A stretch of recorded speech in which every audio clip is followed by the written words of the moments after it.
Sangat realistis jika saya menyebutkan Bank Syariah Indonesia akan menjadi champion bank syariah dan dapat meraih potensi pasar syariah yang selama ini belum tersentuh secara optimal. Bank Syariah Indonesia akan menjadi bank syariah yang mengikuti modernitas perkembangan zaman, serta kuat secara teknologi digital. Ini karena Bank Syariah Indonesia memiliki 1.200 cabang yang tersebar di seluruh penjuru Nusantara. 1.700 jaringan ATM didukung oleh 20.000 karyawan yang berpengalaman. Semua itu akan dimaksimalkan untuk menghadirkan layanan dan solusi keuangan syariah yang lengkap, modern, dan inovatif dalam satu atap untuk berbagai segmen nasabah dengan berbagai kebutuhan.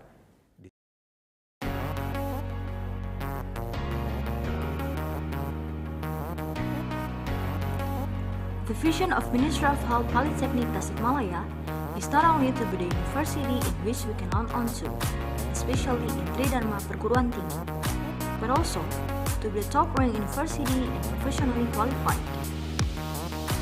To reach those levels, we have to strive for the better in building our quality in order to creating a sustainability in health fields.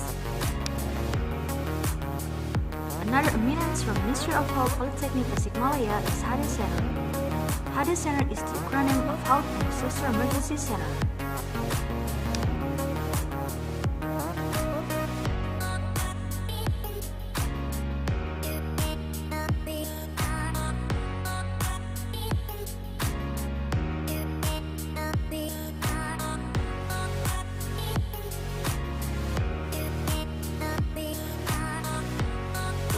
Assalamualaikum warahmatullahi wabarakatuh. Polkes Tama mempunyai pusat unggulan IPSTEK atau Center of Excellence dengan tema kegawat daruratan, kesehatan, dan bencana. Center of Excellence ini salah satu dari implementasi dari visi Polkes Tama. Semoga Center of Excellence dapat menjadi pusat unggulan rujukan nasional. Wassalamualaikum warahmatullahi wabarakatuh.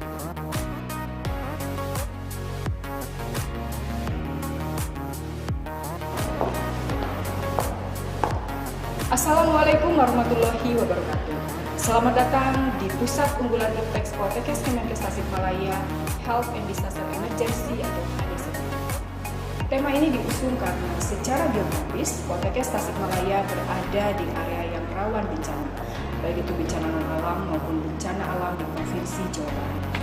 Berbagai produk inovasi hasil riset telah banyak dihilirisasi dan dikomersialisasi, bahkan dimanfaatkan oleh masyarakat. Kami, Hades Center Polkes Tama, siap menjadi pusat rujukan penelitian dan pegawai daruratan kesehatan dan bencana sesuai dengan slogan Researching and Problem Solving Emergency. Assalamualaikum warahmatullahi wabarakatuh.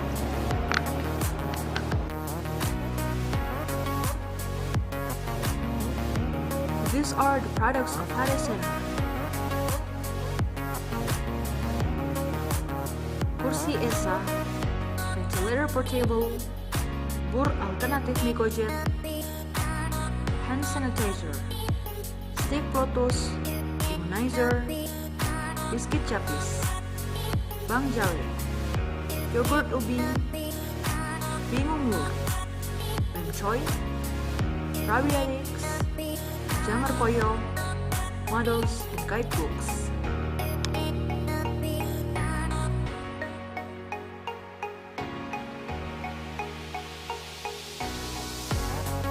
These are the activities of the Hades Center.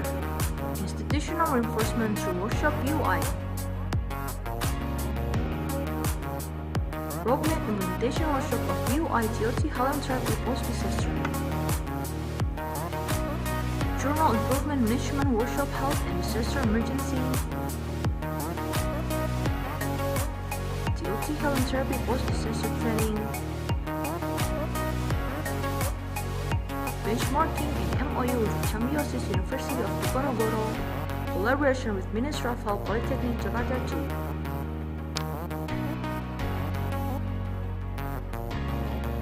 Academics excellent.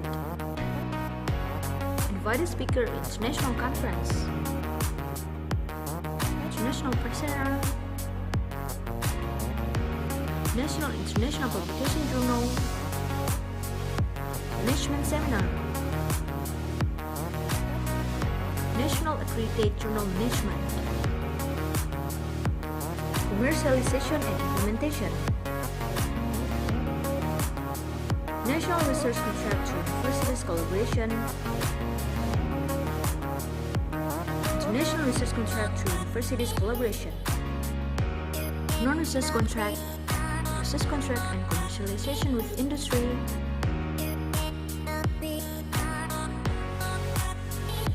Collaboration with Food Industry PT Choice Sentosa,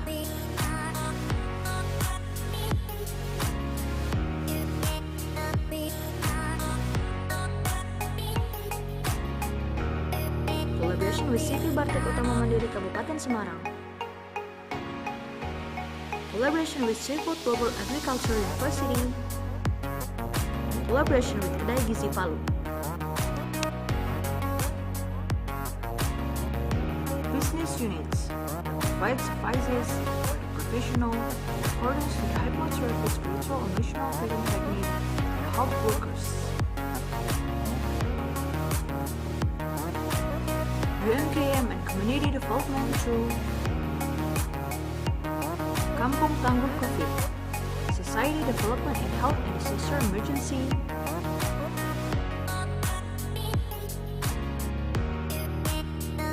UMKM Development in Pasir Batang Village, Mananjaya, BINT Nutritional Safety and Quality Supervisor, Bina Wilayah Wedikan, Women Role in Creating Healthy and Prosperous Family.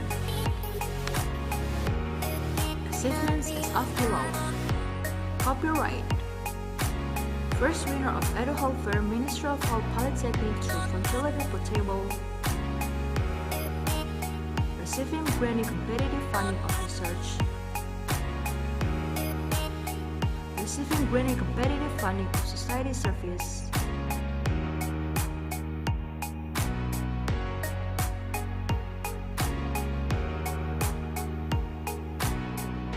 Best Presenter International Conference.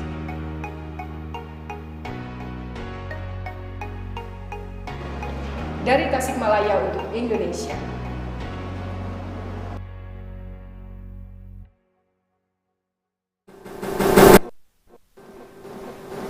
Assalamualaikum warahmatullahi wabarakatuh. Om Swastiastu.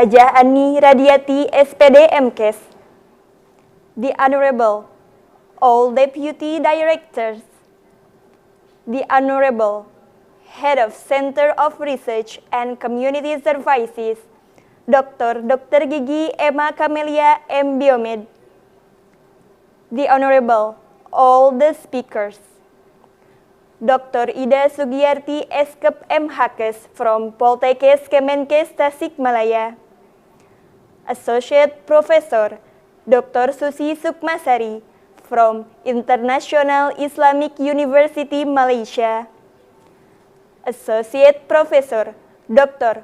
Muhammad Shahgahan Mia from Shah Jalal University of Science and Technology, and Professor Dr. Shabir Syed Abdul MD, MSc PhD from Taipei Medical University. Welcome to the third International Conference on Health, Education, and Technology, ICET 2023. I am Nengresi Fitriani, as a Master of Ceremony, will guide this agenda today. Let's jump into the first agenda. The first agenda is opening. Let's open this agenda by reciting Basmalah together. Bismillahirrahmanirrahim. The second agenda is presenting traditional Sundanese dance. please the IT team to share for the screen.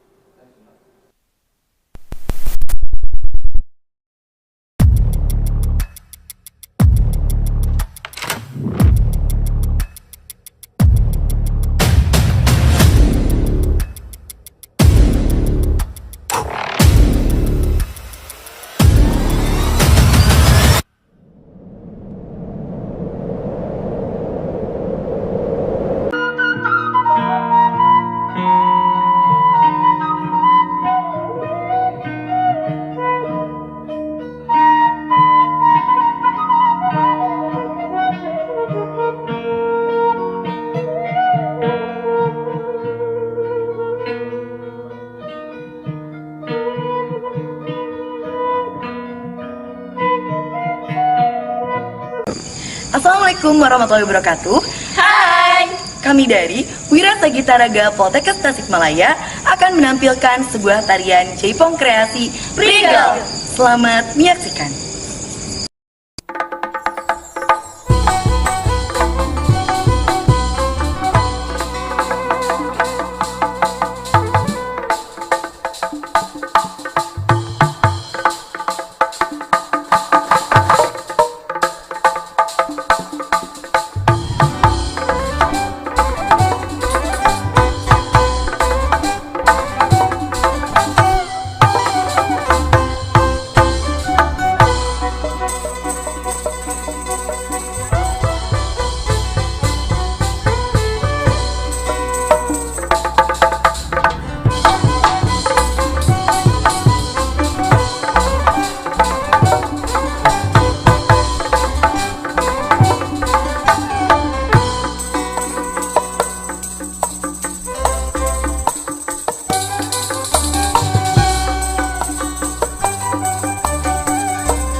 After watching the traditional Sundanese dance, let's move to the next agenda. The next agenda is singing Indonesian anthem. Let's singing Indonesia Raya. Please to the IT team to share for the music.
After we sang the song of Indonesia Raya, let's move to the next agenda.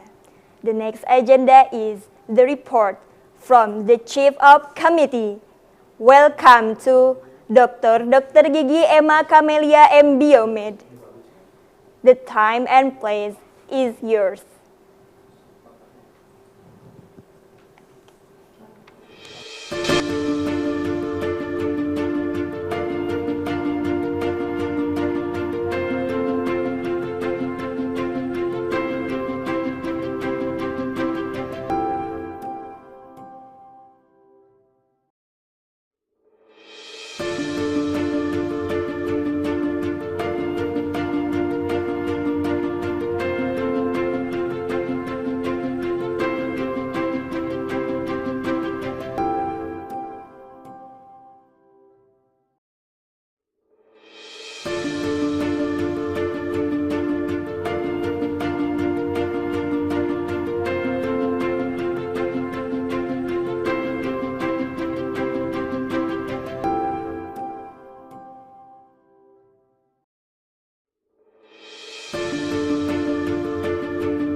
Thank you, Miss Neng Resi. Thank you for your time.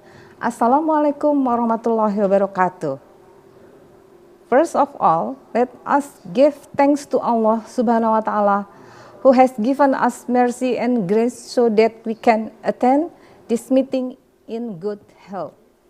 Secondly, may salawat and salam be with our Prophet Muhammad Sallallahu Alaihi Wasallam, who has guided us from the darkness and lightness in the world as well as in the next world.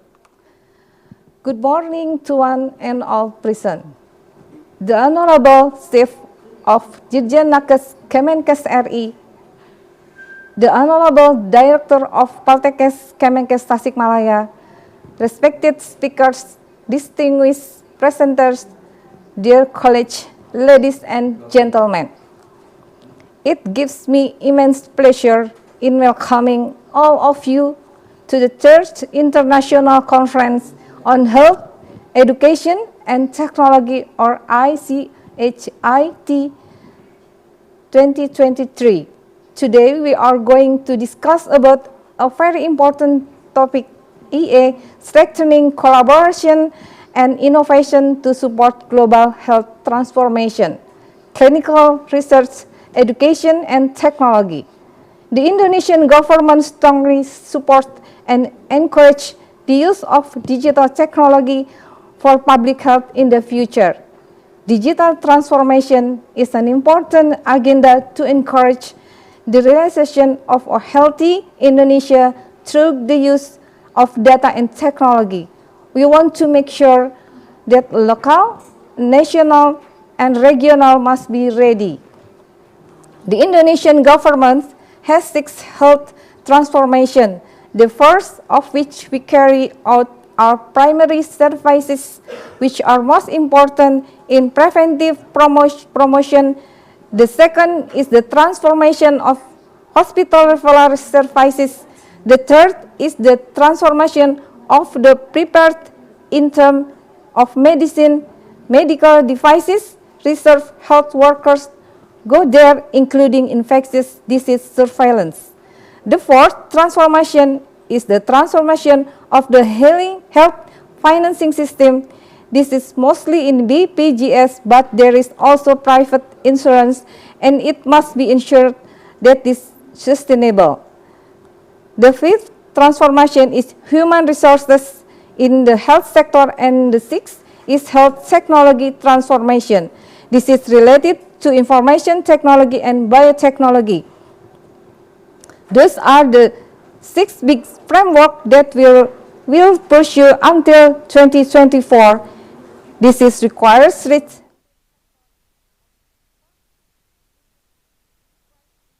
knowledge of the roles and responsibility of various health disciplines and increasing knowledge of the roles and responsibilities of various health disciplines and increasing collaboration for work plans. Because health transformation is a reliable pillar on which universities, higher education, institutions must be able to play an active role as an agent of change in facing this challenge. The Ministry of Health, as the main actor in achieving the vision for a healthy Indonesia, cannot walk alone, but must be supported by all actors of the health industry.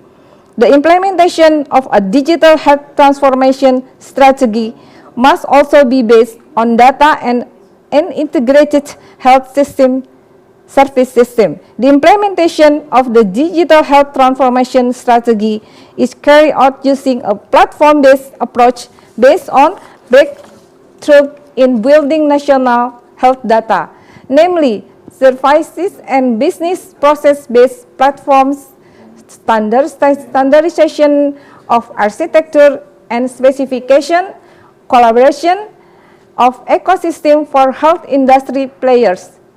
OpenAP is based on microservices and compliance through integration of mutual benefits through ease of service and integrated information. The digital health transformation strategy changed the direction of health services to be simpler and easier to use by the public, increasing efficiency because health data can be accessed easily and have good quality, with a targeted and measurable implementation based on existing mapping. The transformation of digital health technology will create a higher quality health service system to ensure a better economic growth.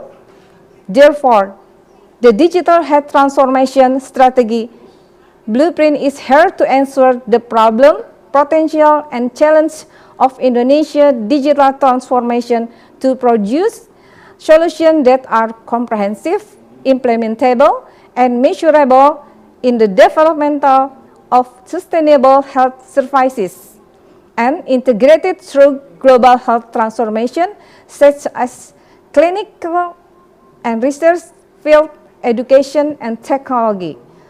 Again, this background, we have assembled here to know more about the topic with many eminent speakers lined up for today's conference.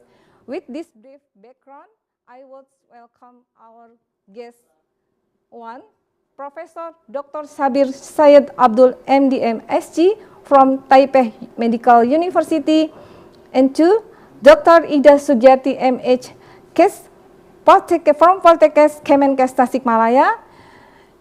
3. Associate Professor Muhammad Shahgahan Miah from Bangladesh. And 4.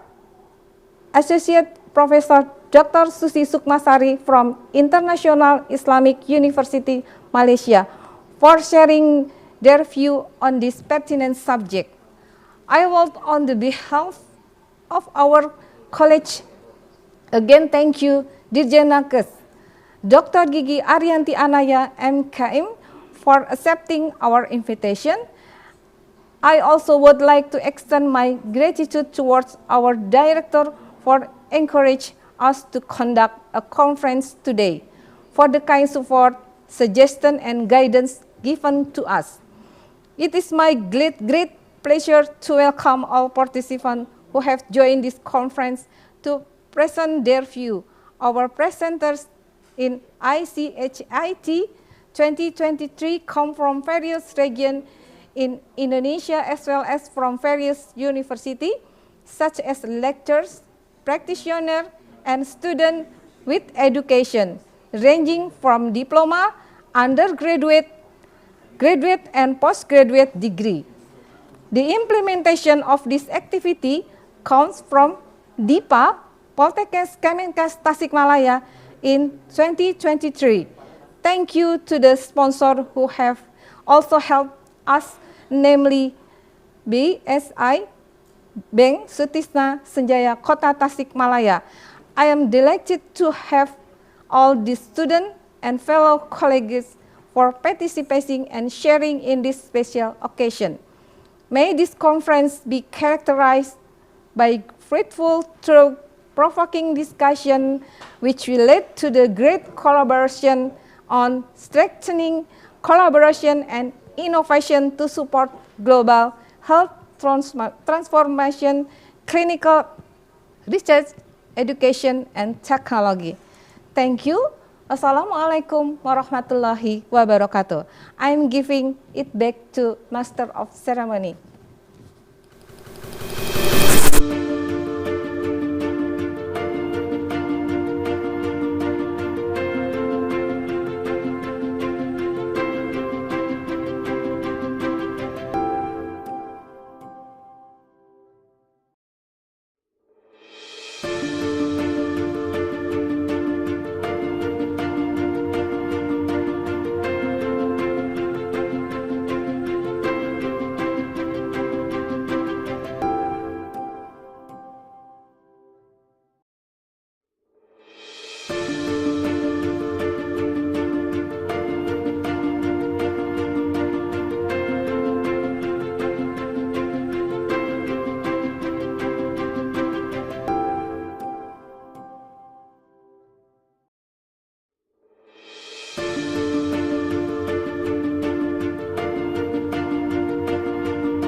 Thank you for Dr. Emma, who has delivered her good report of this huge ICED 2023 event. Let's move to the next agenda. The next agenda is welcome speech from Director of Poltekkes Kemenkes Tasikmalaya. The speech will delivered by Hajah Ani Radiati SPD MKes. The time and place is yours. Assalamualaikum warahmatullahi wabarakatuh. Good morning, ladies and gentlemen. It is our privilege and great pleasure for me to welcome you to the 3 International Conference on Health, Education and Technology 2023. I would also express my sincere appreciation to the organizer of this wonderful event. Ms. Emma, thank you so much for leading your team to create this event. We would not have been here in this beautiful occasion without you and the team. I'm especially honored to welcome Dr. Gi Arianti Anaya as the head of the Jenakes, the Republic of Indonesia, and also the honorable invited speaker in this event. Thank you for being here with us today. And welcome to all participants. We are delighted to have you with us to participate in this international conference. In today's event, our agenda is to focus on the strengthening collaboration and innovation to support global health transformation, clinical research, education, and technology.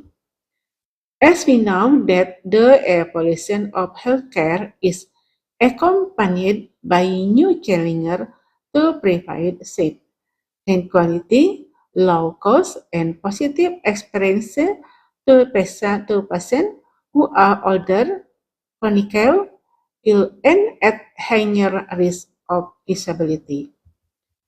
Such challenges necessitate a shift in healthcare service delivery that goes beyond biomedical research. Healthcare delivery organizations must innovate their delivery operations to keep up with other industries that rely on innovation to survive and thrive. Digital health is quickly becoming the cornerstone of healthcare transformation, and it is advancing at an alarming rate. Existing healthcare systems are ramping up digital transformation initiative, while digital health startups are developing new care models. As a response to the challenger Poltekkes Kemenkes Tasikmalaya to the initiative to host 3 international conferences and health education and technology. It is the street and conference series held by Poltekkes Kemenkes Tasikmalaya. I like to take too much of your time, so I asked Dr. Gigi Arianti Anaya to officially open today's event that is all for me. So I will hand it over to our MC, Ms. Ningresi, proceed to the next agenda. Once again, welcome and thank you very much for attending this event. Wassalamualaikum warahmatullahi wabarakatuh. Thank you to Ibu Hajah Ani, who has given us a touchful speech. And the next agenda is Introduction of COE HD Center by Dr. Siti Badriah, Nurse MCAP. Times is yours.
Okay. Thank you very much. Assalamualaikum warahmatullahi wabarakatuh.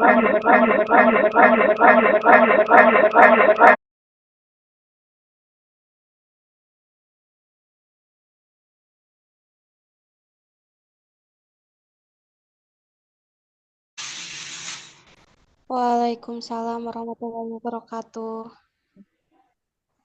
The Honorable Director Jenderal Tenaga Kesehatan of Kementerian Kesehatan Republik Indonesia, Dr. Gigi Arianti Anaya, Master of Public Health.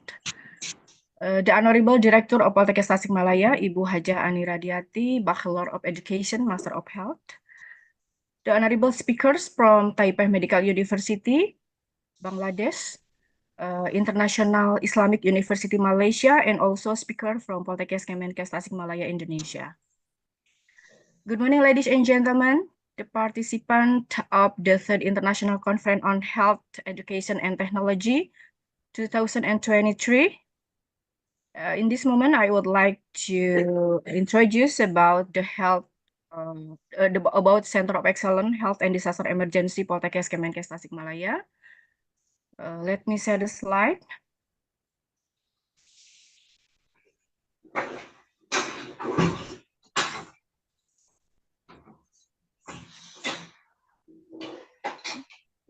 Have you seen the slide? Ladies and gentlemen, have you seen the slide? Yes, I have, Miss. Okay. In this moment, I want to tell about the title with the role of the Center of Excellence Health and Disaster Emergency, or HD Center, to strengthening collaboration and innovation for supporting health transformation in Indonesia.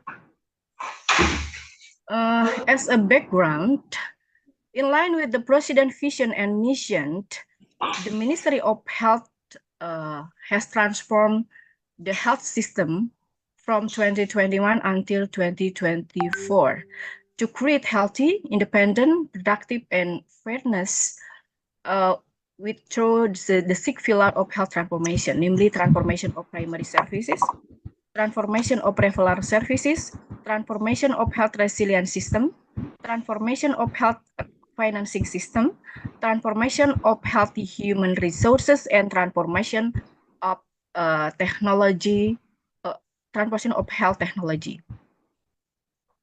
Yeah. And one of the six pillars, especially the third pillar, transformation of health resilience system, involve local production of pharmaceutical prevention and medical devices, as well as preparedness of health crisis. Based on this condition, the big question is, what is the role of the contribution of the HD Center to strengthening collaboration and innovation for the supporting health transformation? And before I explain furthermore, let's see slide the first. This is the symbol of HD Center,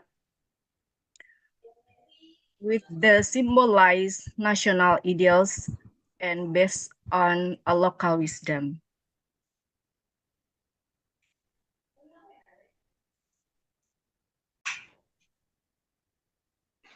Health and Disaster Emergency, or HD Center, Poltekkes Kemenkes Tasikmalaya. And about the vision and mission of HD Center have the vision to become a national reference center of excellence in science and technology field of the health and disaster emergency. And of course, we have some mission to reach the vision, and there are the first, organizing applied education and health training in the field of emergency and disaster at local, regional, and national level. The second, researching and developing of the health and disaster emergency in the accordance with the progress in the science and technology in the national and international level. The third, conducting community services activities and dissemination in the field of the health disaster emergency. And the last one, strengthening partnership institution and network to increase the capacity of the HD Center as a national reference center. And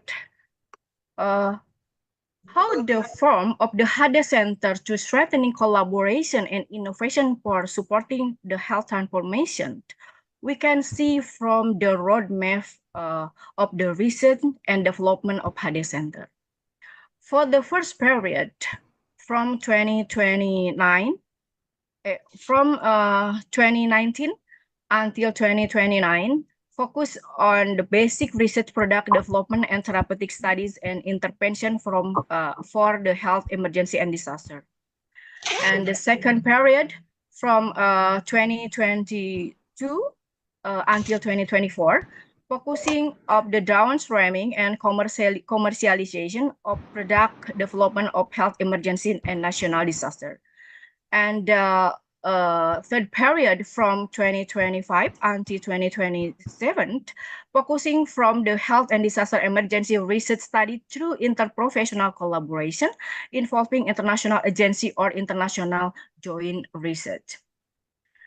And this is about the result of the research and development of HADE Center. The first, we development of food product and nutrition policy, but for the disaster emergency, and then management of health emergency with a local culture approach, and then the third, product development of medical devices for health emergency, and then health services from trauma healing in disaster victim, and the last one, we development of health product from for the COVID-19 pandemic in 2020 until 2021. Okay, ladies and gentlemen, this is the picture show us to the collaboration between BPPD or Regional Disaster Emergency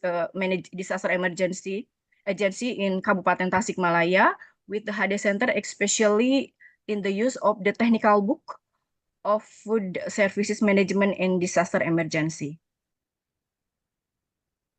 And okay, this is the our product, the new our product.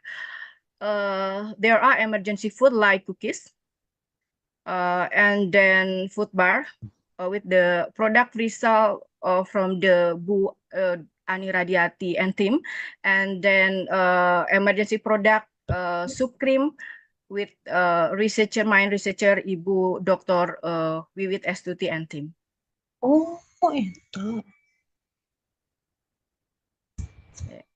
And in this slide, I want to show you that HADE Center also collaborate with the various stakeholder like Pusat Krisis Kesehatan, and then Kepala Dinas Kesehatan Kota Tasikmalaya, Kabupaten Tasikmalaya, and Kota Cirebon. And then we also collaborate with the Ketua Pengurus Pusat Ikatan Bidan Indonesia. And this is our activities that the food bar and cookies has been tasted in the various area like the Cirebon, Tasikmalaya, Palu, and Papua. Likewise, food bar and cookies, cream soup which made from the black soybean and brown rice have been tested and used in the various city such as the Cirebon, Malang, and Yogyakarta. Okay.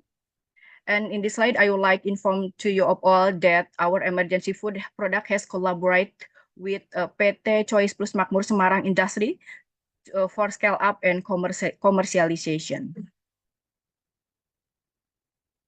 Okay, and this is picture. So we participate with the various exhibition product of HADE Center based on local resources for emergency crisis. This is the teh talang from the Department of Pharmacy, and then this is product of the emergency food, cream soup and food bar from Department of Nutrition. And okay, this is a medical devices from emergency. We can see from this picture there are some medical devices like ventilator portable, and then bur alternative, and non-invasive blood sugar. And from this picture, I want to say that in the health fair event in 2020, a simple ventilator prototype become the first winner in innovation product competition among health polytechnic in Polytechnic of the Ministry of Indonesia. Okay. Now, ladies and gentlemen, in this time I would like mention that Hade Center is developing an ESA chair. ESA chair ergonomis, sehat, and aman. It's mean ergonomic, health, and safe for childbirth. In ESA chair, we can say it can be folded and carried easily by birthday attendant, including to disaster location. And then mother can give birth safety and comfortable even in place and affected by disaster. And the last one, this material is made slider. Okay. And like emergency food, the ESA chair collaborate and partnering with PT Bartek Utama Mandiri Semarang to make scale up production in ESA chair. Alhamdulillahirrahmanirrahim. And okay, before we ended the presentation in this occasion, I'm very proud to inform to you all in 2024, the Hade Center researcher have passed the Cairo PT research selection, and alhamdulillahirrahmanirrahim, thanks God, we will receive funding from this prestigious research event in 2024. And we have three titles that was in selection of Cairo PT. The first title, development of the functional emergency food through innovation instant cream soup product based on local wisdom to get healthy crisis and disaster condition, with the main researcher Ibu Wit entered to the second years. And the second title, development of various variant emergency food cookies from the local raw material as an alternative buffer stock for health emergency and disaster in Indonesia, with the main researcher Ibu Ani Radiati. And the beginner, the last one, development of the portable ESA chair maternity to accelerate production and marketing based on the emergency and disaster, with the main researcher Ibu Meti Widyastuti from Midwari Department. Okay. And in this time, I would like to promote about our consortium to all the participants.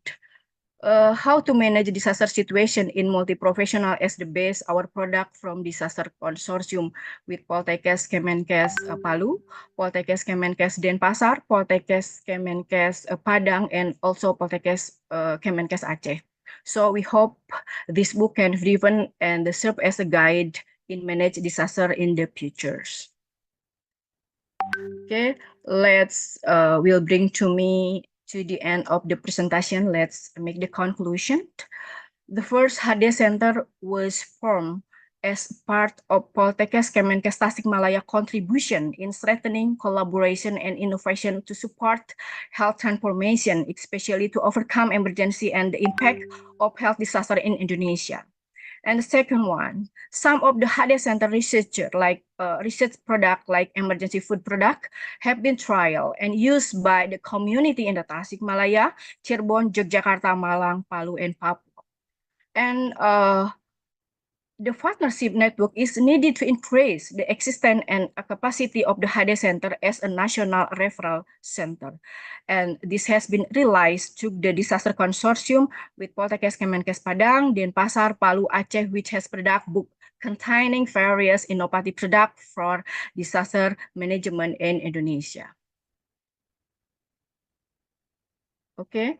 At the end of my presentation, I want to say that the Hade Center is committed to being part of the strengthening and supporting health transformation in Indonesia, because together we can.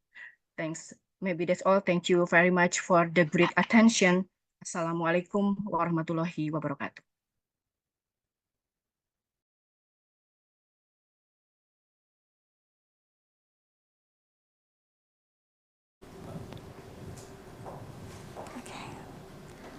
Thank you to Dr.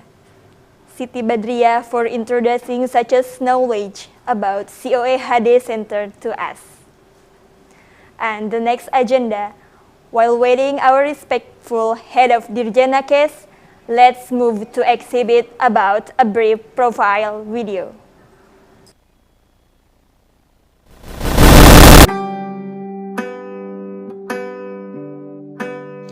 Health Polytechnic of the Ministry of Health Tasikmalaya was established in 2001. We have grown and evolved from only 5 study programs to 13 study programs. And now, we're ready to expand our wings to reach an international acknowledgement for being excellent, for growing, for being adaptive, for having good quality and morality. Standing firm in the Sundanese land, which is known as a substantial place that provides such as magnificent but culture and nature, Health Polytechnic of the Ministry of Health Tasikmalaya has become the leading university in the field of ingenuity and sanity, and created the best human being that ready to serve the society. Health Polytechnic of the Ministry of Health Tasikmalaya. Assalamualaikum warahmatullahi wabarakatuh. Selamat datang dan selamat bergabung di Polkestama. Polkestama unggul dalam mencetak tenaga kesehatan. Inovasi menjadi budaya kami dan selalu berkontribusi untuk kesehatan bangsa. Polkestama unggul, tumbuh, adaptif, mutu, dan akhlak. Welcome to the Health Polytechnic of the Ministry of Health Tasikmalaya. Health Polytechnic of the Ministry of Health Tasikmalaya is the only public university in the East Priangan and Cirebon. Health Polytechnic of the Ministry of Health Tasikmalaya was established in 2001 regarding degree number 2098/9-Kesos/SK/4/2001 of the Ministry of Health. To enhance the proper learning system and produce the top-tier alumni, we always give our best to develop our lecturers, educational staff, and infrastructures. Our study programs have been verified by LAMPTKS. Health Polytechnic of the Ministry of Health Tasikmalaya has 6 departments and 13 study programs. Nursing,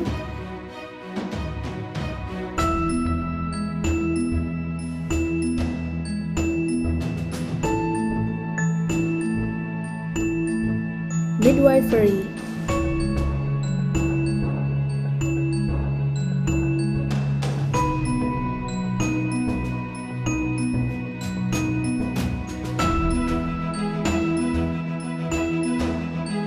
dental nursing,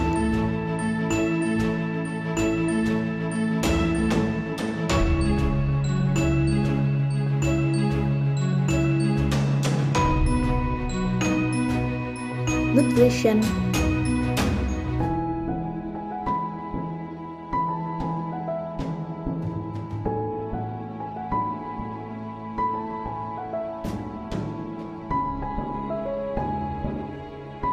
medical records and health information,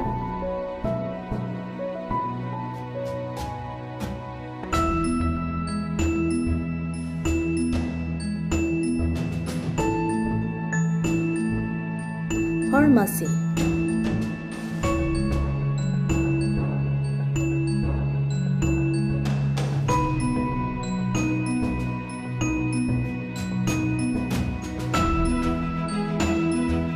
we also have many campus facilities, such as bus,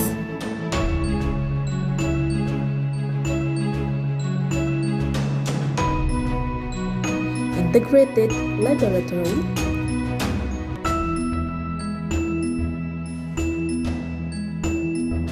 CBT center,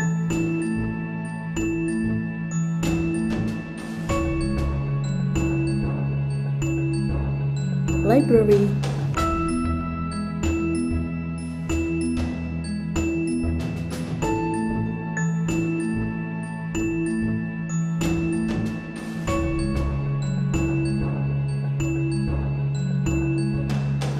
student activity units,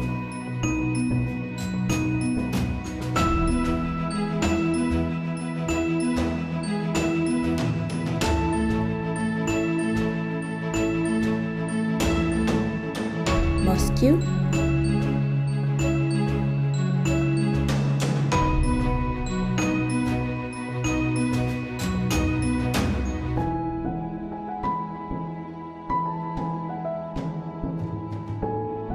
and gymnasium.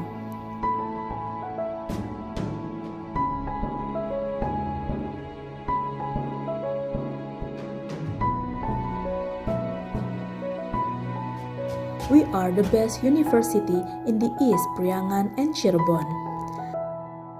Mari bergabung untuk maju bersama kami di Polkes Tama. From Tasikmalaya to Indonesia.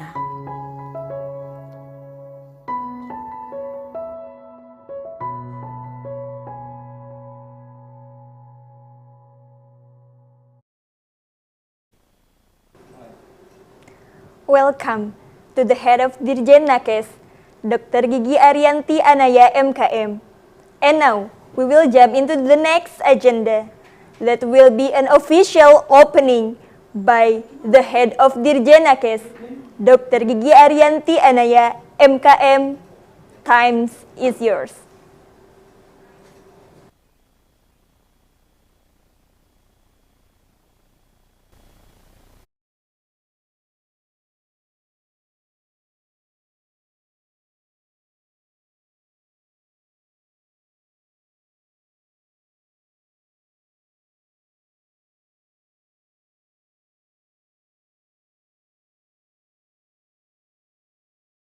Shalom. Waalaikumsalam warahmatullahi wabarakatuh. Waalaikumsalam warahmatullahi wabarakatuh.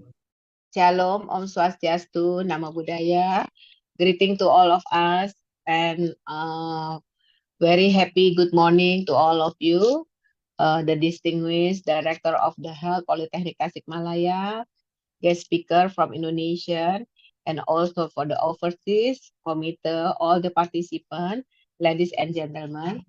First, thanks to God Almighty that we can together attend in the third International Conference of Health Education and also the technology held by the Health Polytechnic Tasikmalaya. So I would like to deliver my pleasure to welcome all of you in this event and hope that you can gain a lot of valuable information and increase your knowledge in this conference. Let me give appreciation also to the Health Polytechnic Tasikmalaya for the director of the Technology Polytechnic Tasikmalaya with all the team for conducting this international conference by carrying this activity that I hope it will be able to strengthen the collaboration and the expand innovation to the support the global health transformation as I mentioned in this conference theme. Ladies and gentlemen, as all the country is, as we know that all the country in the world face their own health challenging, those the develop of the health transformation. However, WHO country member agree to end health-related problem by 2030 through the Sustainable Development Goals, and by that, Indonesia, as one of the country, followed the goal by implementing health system transformation to achieve the same goal with the WHO. As we know that education and technology have a significant role in the health transformation, and education will help improving one's knowledge and also the skill, while technology become a result of the education implementation to ease a people work. In order to have the education and the technology reach mass community, I think this is the necessary of important thing to strengthen the collaboration. Who should be make a collaboration? We agree that it must be a multi-program, multi-sectoral approach to involving various sectors such as health, education, also economy, business, and as well as the community empowerment. We know that is the crucial thing too to build the sustainable health program. By working together, we can create the healthier and the more prosperous Indonesia. Ladies and gentlemen, in this international conference, in one of the activity that show that important of the collaboration in education and technology in health sector. I hope all the session in the seminar will broaden our horizon, motivate us to actively participate and dynamically cooperate in the health research, collaboration, yeah, education, and also improve the technology for the health transformation in line with the transformation that developed by Ministry of Health. I also expect that all the professionals can provide input and update according to their respective knowledge and authority to answer many things about the health challenges in the global era, so that all the participants are able to provide health services and are able to support health development goal. Ladies and gentlemen, I hope this conference can give much benefit to us, and also I hope all of you can continue the seminar with the fruitful discussion to make many strategy and make many innovation to achieve our goal. For that, finally, by saying Bismillahirrahmanirrahim, I would like to declare the opening of the third international conference on health, education, and technology. Please let us continue to deliver for a better health globally. Thank you. Terima kasih. Wabillahi taufiq wal hidayah. Wassalamualaikum warahmatullahi wabarakatuh. Waalaikumsalam warahmatullahi wabarakatuh.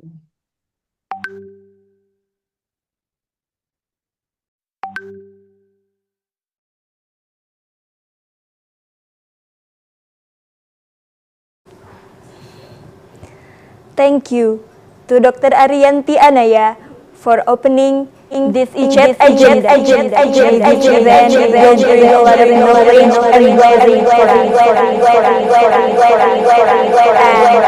And the next agenda is the main agenda, that is plenary speech session, that will be guided by our wonderful moderator, Dr. Elit Febrianti Mkeb.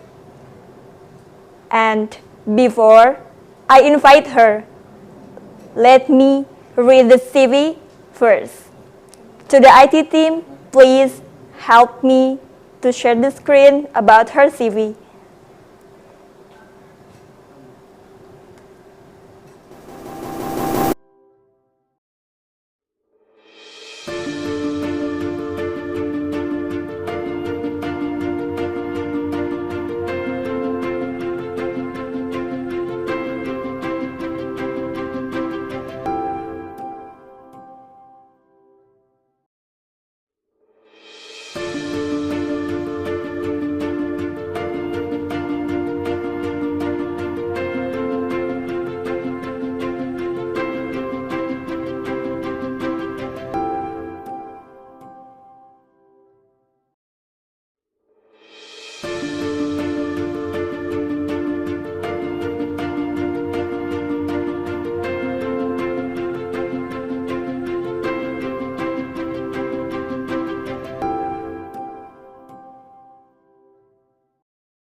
Assalamualaikum warahmatullahi wabarakatuh. The Honorable Director of Tasikmalaya Health Polytechnic, the Honorable the Head of Dirjen Nakes, our speakers, Assistant Professor Dr. Ida Sugiyarti, Assistant Professor Dr. Susi Sukmasari, Associate Professor Dr. Sagahan Mia, Professor Dr. Sabir Syed Abdul, and our distinguished participants. Please allow me to welcome you all to the third International Conference on Health, Education, and Technology. My name is Elit Febriati, and I am delighted to be here today as the moderator of plenary speech sessions. First of all, let me inform you how the session will run. In these occasions, we will have two plenary speech sessions. The first session, we will have Assistant Professor Dr. Ida Sugiyarti and Assistant Professor Dr. Susi Sukmasari as the speakers. And for the second session, we will have Associate Professor Dr. Sagahan Mia and also the Professor Dr. Sabir Syed Abdul. And each session will take a time around 19 minutes, which consists of 30-minute presentation to the first speaker, continued with another 30-minute presentation by the second speakers. And it ended with question and answer session for 30 minutes. Before we start, I would like to show you the curriculum vitae of our speakers. To the IT team, please show the CV.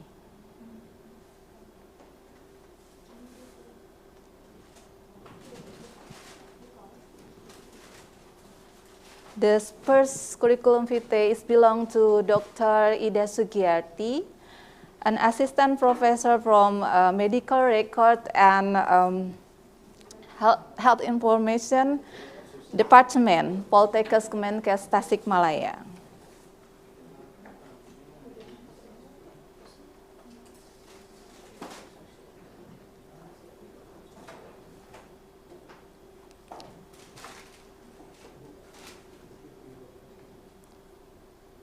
The next curriculum vitae is Dr. Susi Sukmasari.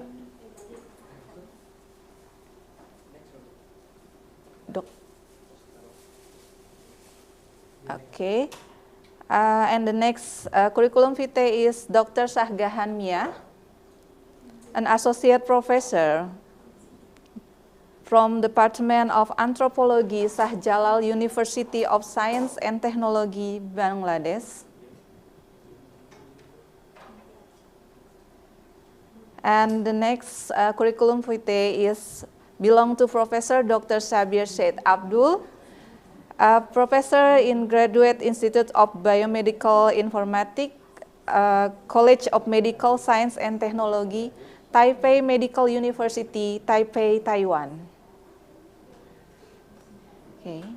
Ladies and gentlemen, without further ado, now allow me to welcome Dr. Ida Sugiyarti to present the material of health digital transformation through an integrated health system based on Law of Health number 17 of 2023 for about 30 minutes. Dr. Ida, the time is yours.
Excellency Head of Dirjenakes, Ministry of Health, Ibu Dr. Gigi Arianti Anaya, MKM, Her Excellency Ibu Hajah Ani Radiati, SPD MKes, the Director of Tasikmalaya Health Polytechnic,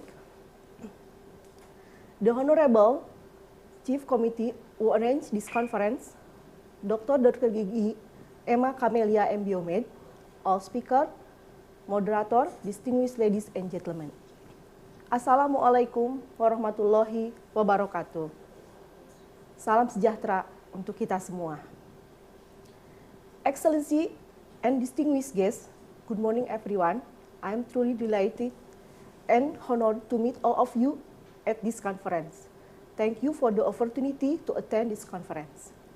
I am Ida Sugiarti from Medical Record and Health Information Department, Poltekkes Kemenkes Tasikmalaya.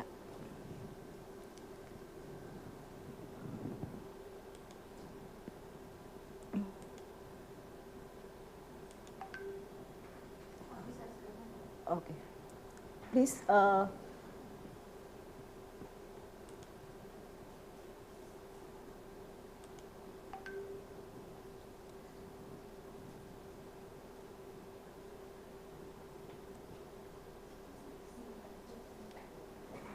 The Ministry of Health of the Republic of Indonesia initiated 6 pillars of health transformation, including primary service transformation, transformation referral services, health security system transformation, transformation of health financing system, transformation of health human resource.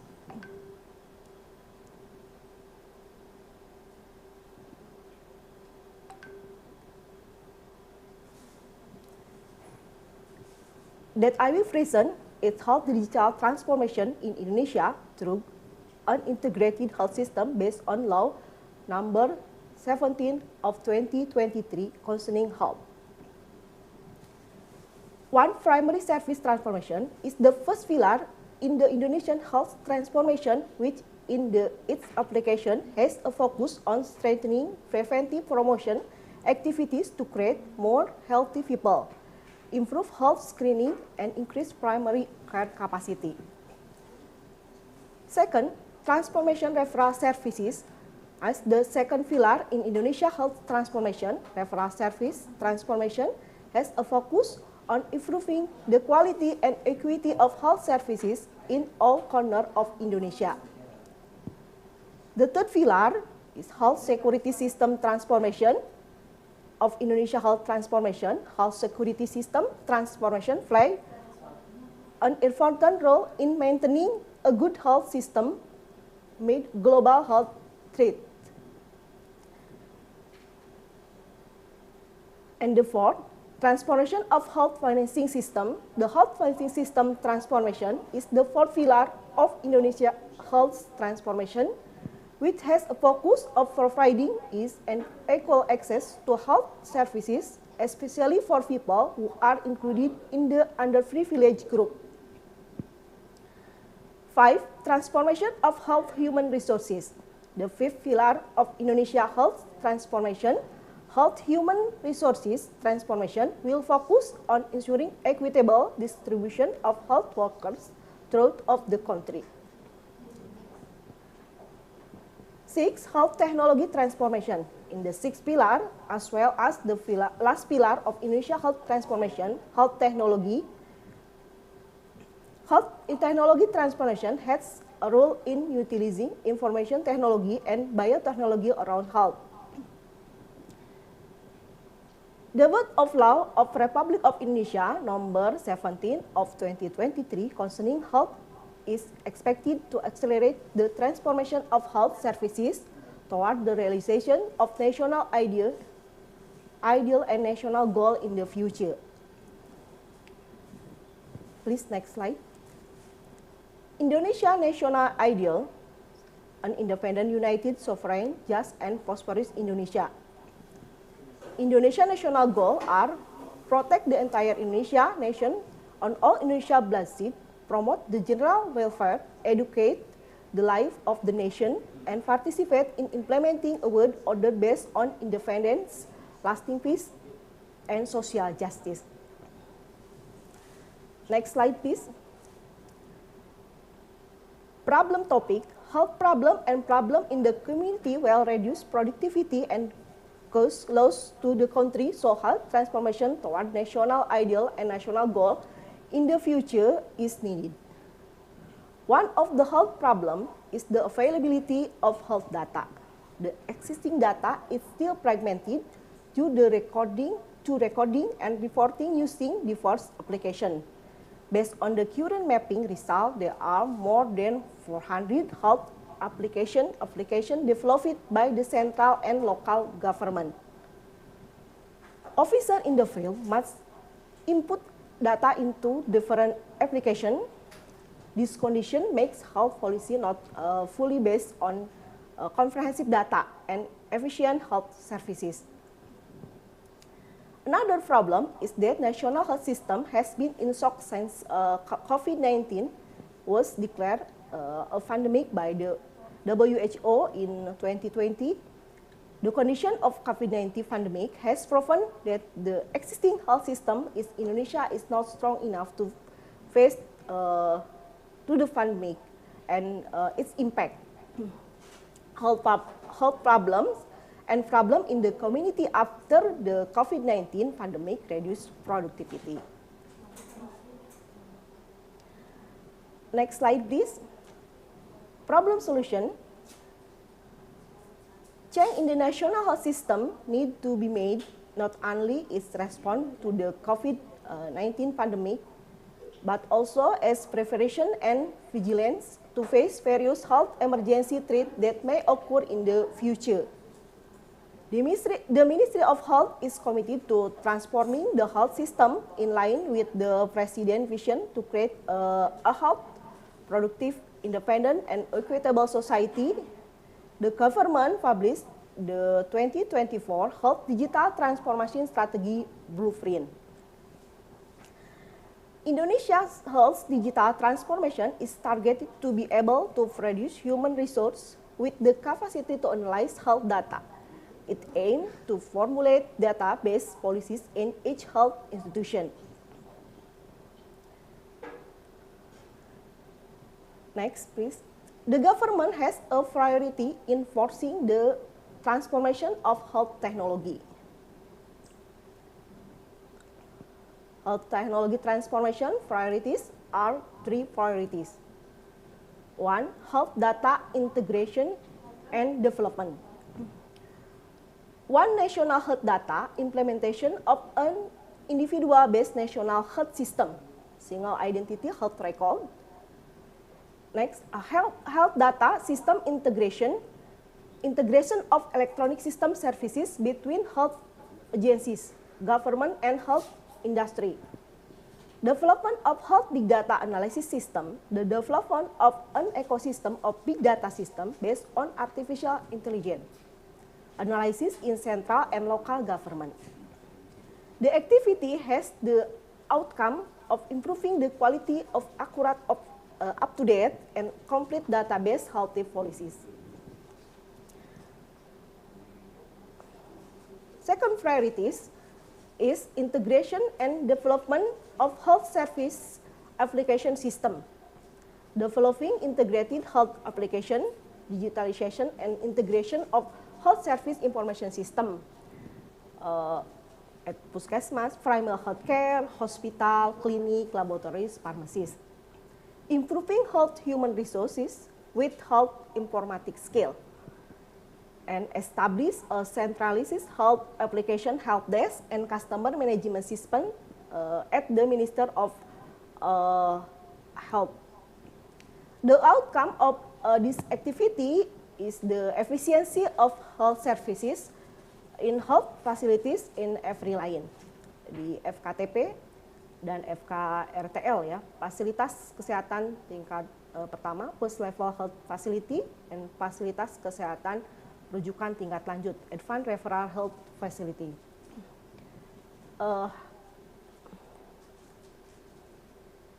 Number 3 priority, health technology ecosystem development. Expansion of telemedicine technology, product ecosystem development, health technology innovation, and integration of health biotechnology research.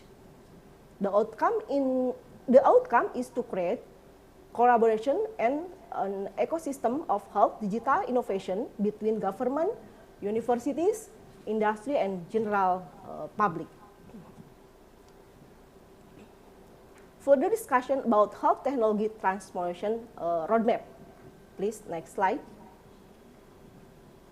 In 2021, health data, system integration and development activities focus on the design of one individual-based health data governance architecture, integrated electronic health record. Please, next slide. Next slide, please.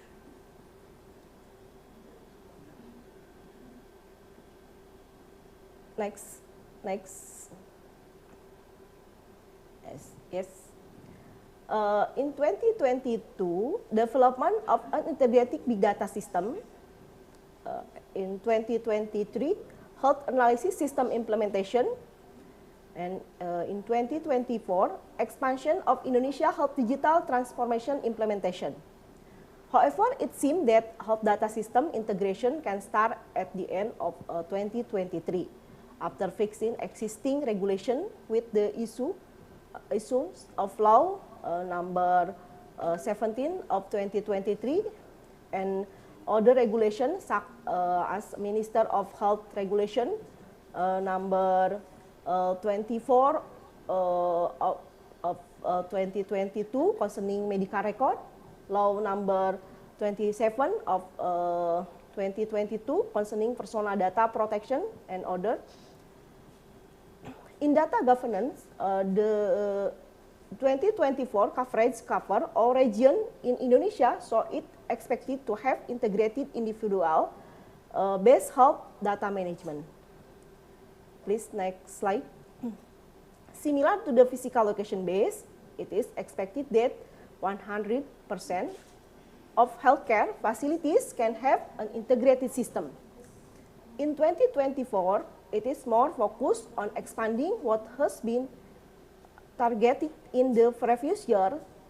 Indonesia already has a good digital transformation system, integrated both from individual-based data, health application system in health service facilities, health human resources who understand digital literacy, to the number of biotechnology products implemented into health service facilities, to the expansion of telemedicine service in facilities first level health services.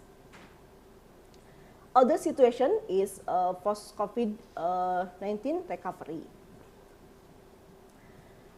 Debate of law number 17 of 2023 concerning health is based on several conditions, including the following various consideration. Please, next slide. Various consideration, the birth of law. So it encourage increased health capacity and security adjustment are needed to strengthen the health system integratively and holistically in one comprehensive law with omnibus law, promulgation of law number 17 of 2023 concerning health. Next slide, please. This law and regulation include regulating health data management with electronic medical record. A medical record is a document that contains patient identity, data, examination, treatment action, and other services that had been provided to patients using an electronic system intended for the implementation of medical record. Every medical worker and health worker who provides individual health services must make a medical record. The medical record must be complete immediately after the patient has finished receiving health services. Therefore, the picture of patient service quality and contained in a complete medical record. The rule of filling medical record are also explained in the law namely that each medical record must be affixed with the name, time, and signature of the medical worker or health worker who provides service or action. Medical record must be kept and kept confidential by medical personnel, health worker, and healthcare facility leaders.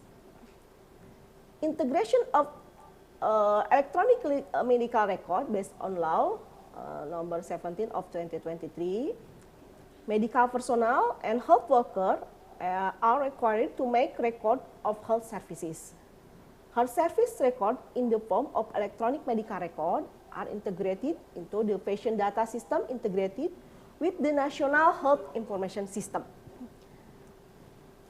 Hospitals are required to implement a hospital health information system that is integrated with the National Health Information System. Electronic medical record merged into the information system and integrated with the National Health Information System as called One Health Platform, platform satu data, satu sehat, platform satu sehat. Platform Satu Sehat, One Health Platform is an integrated national health data exchange platform initiated by the Ministry of Senate of the Republic of Indonesia with global standard and obtained in near real time. Medical record data between health facilities is integrated to avoid repetitive data input and assist medical step. Every healthcare facility including hospital, must use electronic medical record by 2023. Next slide, please.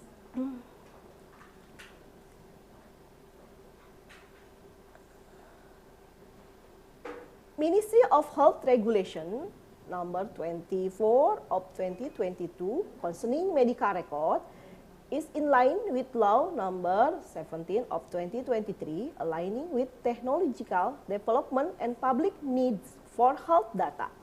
So, digital medical record will connect health facilities with large data container of Indonesia Health Services, IHS, called Satu Sehat, One Health platform, launching by the Ministry of Health on July 26, 2022.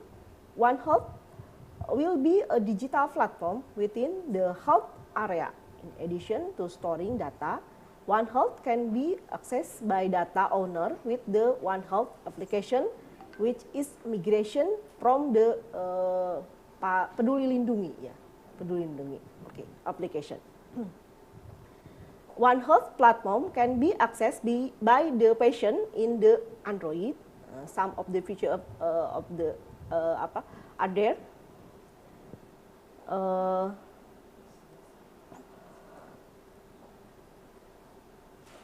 One Health data come from the hospital management information system. Hospital management system in the hospital. Please, next slide. SIM-RS Ghost as an alternative. Next slide, please.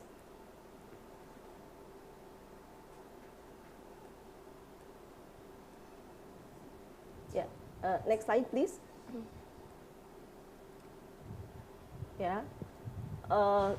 SIM-RS implementation at the hospital from buy your own by SIM-RS operational cooperation.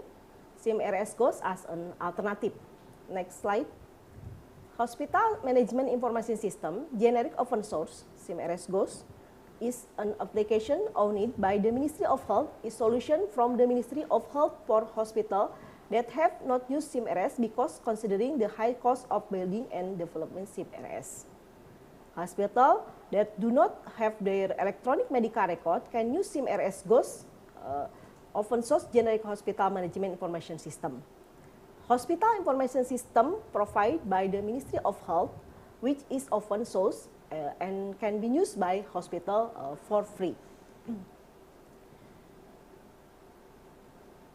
So making easier for hospital to implement SIM-RS goals, integration with National Integrated Referral International System, SISRUIT, Infection Information System, SIRANAP, online registration, and health service at the dashboard. SIM-RS goals feature version 2 consists 5 pledge registration section. Okay. Okay, the end conclusion. Please next slide. Healthcare facilities are required to use electronic medical record whose resume can be accessed by patient in the One Health application. Electronic medical record in healthcare facilities are integrated into the health information system and integrated into the National Health Information System One Health platform. The Health Digital Transformation Strategy will focus on health data development, healthcare application development, and continuous improvement of the health technology ecosystem. The three focus of expected to give birth to improving data quality and policies so as to increase the efficiency of health services. Through this mapping, all health services can be integrated so the optimization or ineffectiveness and interoperability can be realized in primary and secondary services, pharmaceutical and medical device services, national health security, health human resources, health financing, and internal management to innovation in the biotechnology ecosystem. Health digital transformation is expected to change the direction of health services to be simpler and easier to use by the public, increasing efficiency because health data can be accessed easily and has good quality. With targeted and measurable implementation based on existing mapping, the transformation of health digital technology is expected to have an impact on the birth of a more quality health service system. That's all I can say. Thank you very much for your great attention, ladies and gentlemen. Please apologize if there is something unpleasant. I return to the moderator, Ms. Ellie. Assalamualaikum warahmatullahi wabarakatuh.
Thank you very much, Dr. Ida, for giving us such an informative presentation for this first part. Okay, I will jump to the next part, the second part, and I will invite Assistant Professor Dr. Susi Sukmasari to present about the role of health workers to enhance digital health transformation. Before it, do we have Dr. Susi join us today?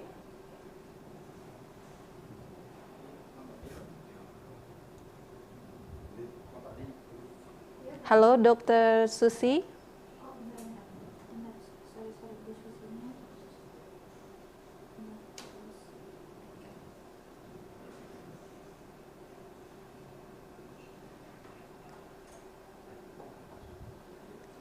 Halo, Dr. Susi.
Dr. Susi,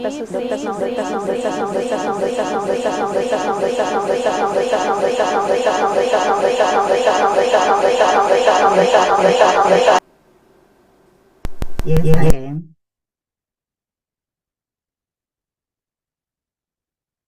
Can you hear me?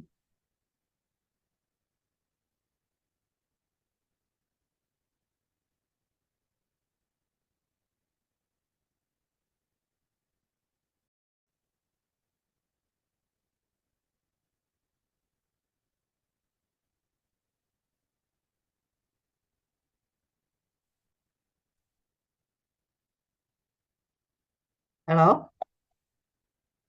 Halo? Bisa masuk ya? Sih nggak bisa dengar. Udah bisa dengar. Dari sana aja nggak bisa dengar saya. Oh, udah ada sekarang mau coba. Susi mulai aja. Oh, oke. Can you hear me? Moderator? Moderator. Moderator? Oh, gue. Moderatornya nggak masuk ya. Moderator yang nggak masuk. Moderatornya nggak masuk. Susi udah masuk, Pak. Coba cek. Terus sabar, maaf ya, Sus. Oke. Ini ada trouble. Yes, salah.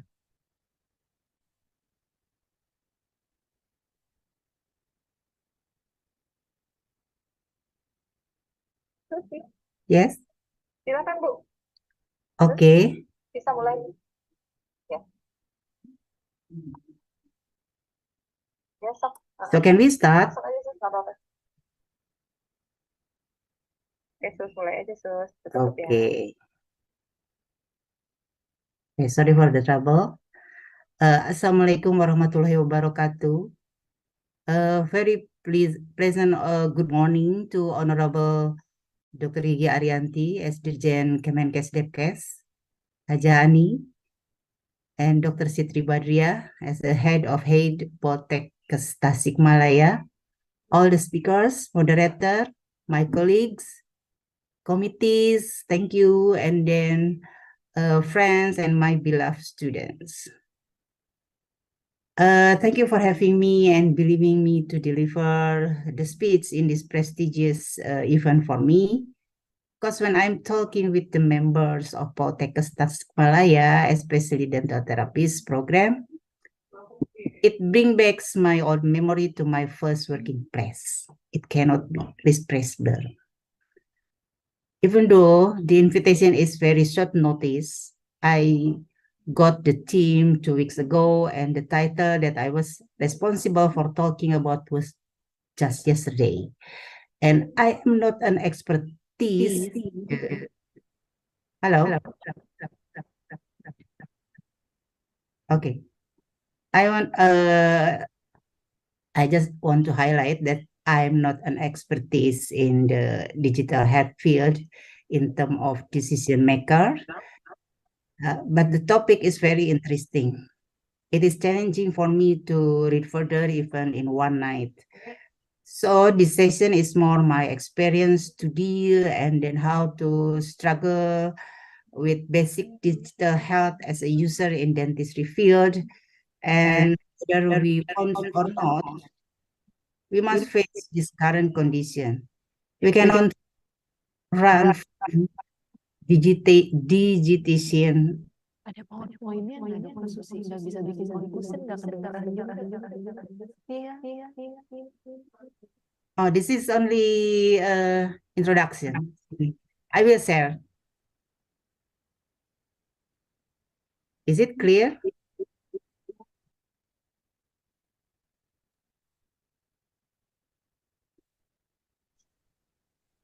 I don't know what is the problem here. Your voice is clear, but your presentation is not Oh, yet. no. It is the introduction only. Can you see my PowerPoint? Still loading. Yes. Okay. Yes. It's done.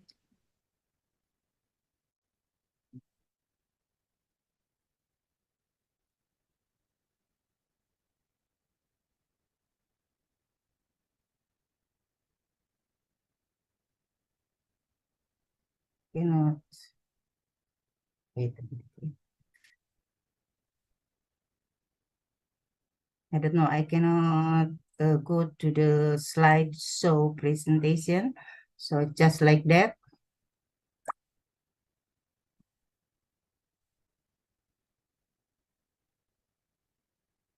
It's no problem, yes. Okay.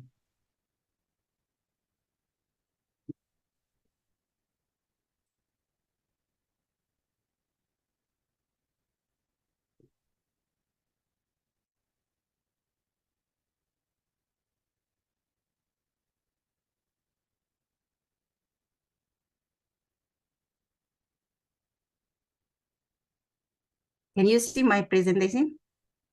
Yes, I can see. Okay, so the title I responsible in this session is the role of health workers to enhance digital health transformation. Next, it is no doubt for us. So we agreed that the potential benefit of digitally driven innovation in the health sectors are abundant. So banyak kali ya keuntungan bagi kita. So it make our works more effective efficient, and people-centered based services. And then more accurate surveillance and enhanced resilience in the face of crisis. As our experience during outbreak COVID-19 crisis, right?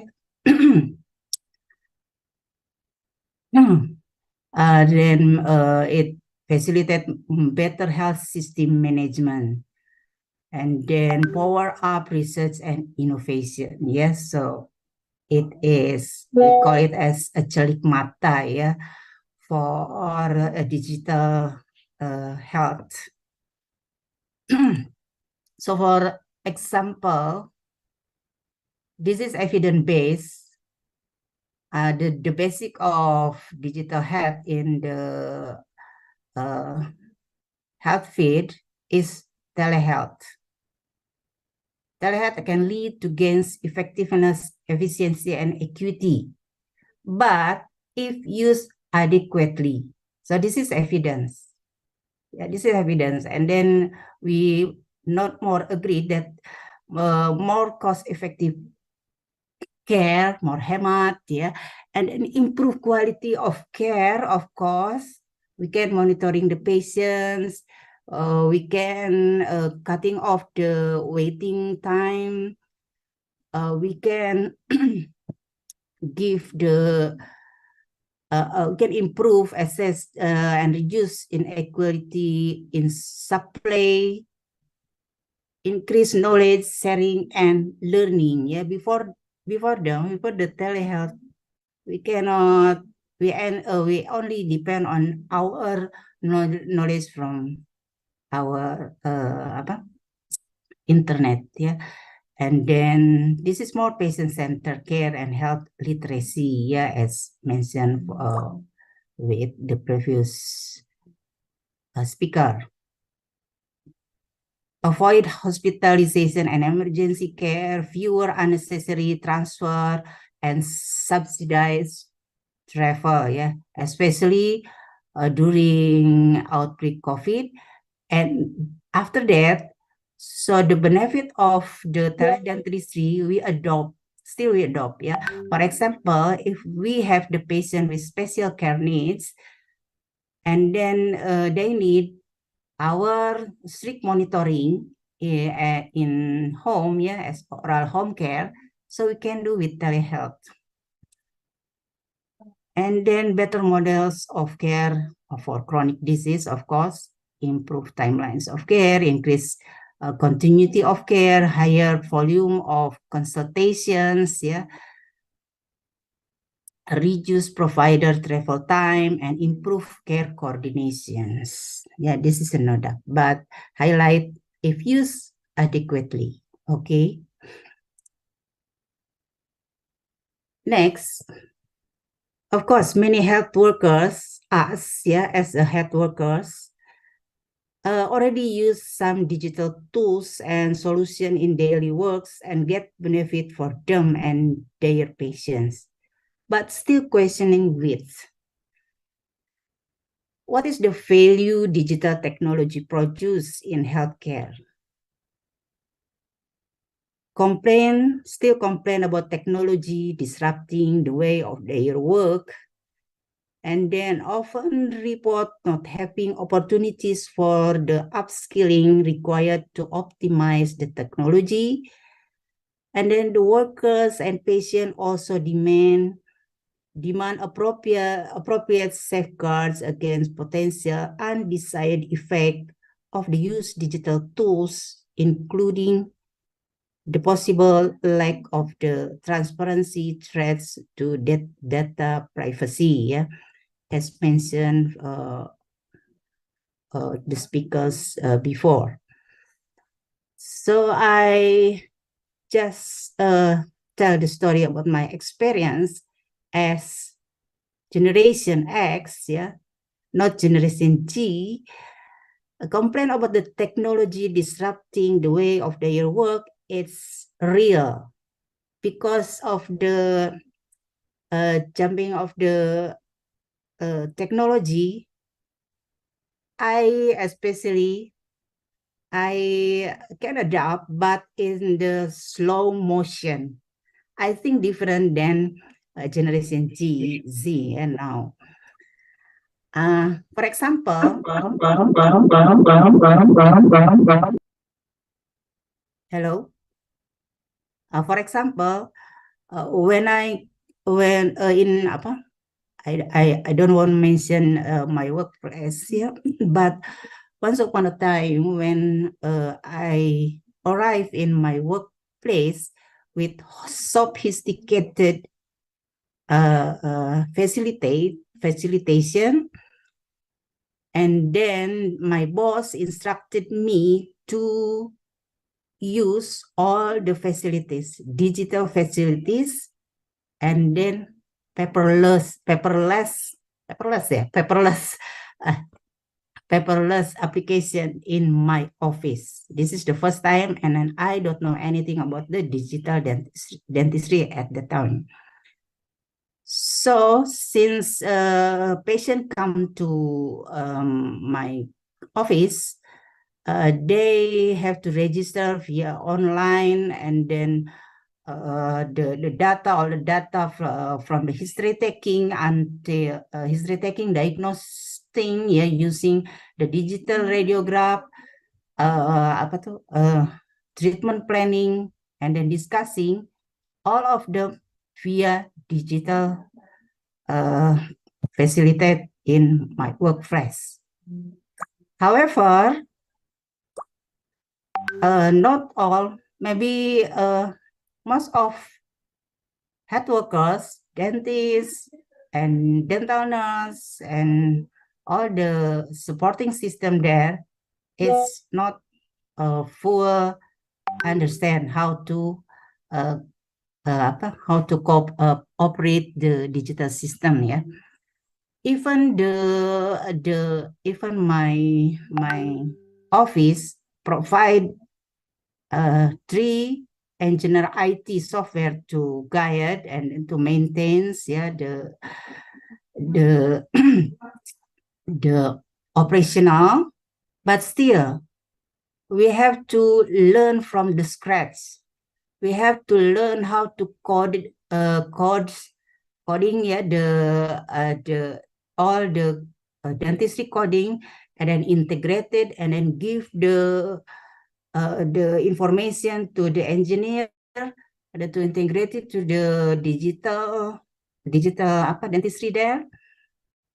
And after that, we have to apply, but at the same time, I have to supervise the student, I have to teach, I have to do the research. So this is very hectic for me, especially, and then the disrupting the way of my work. Yeah, so this is my experience, yeah, because my lack of the digital dentistry at that time.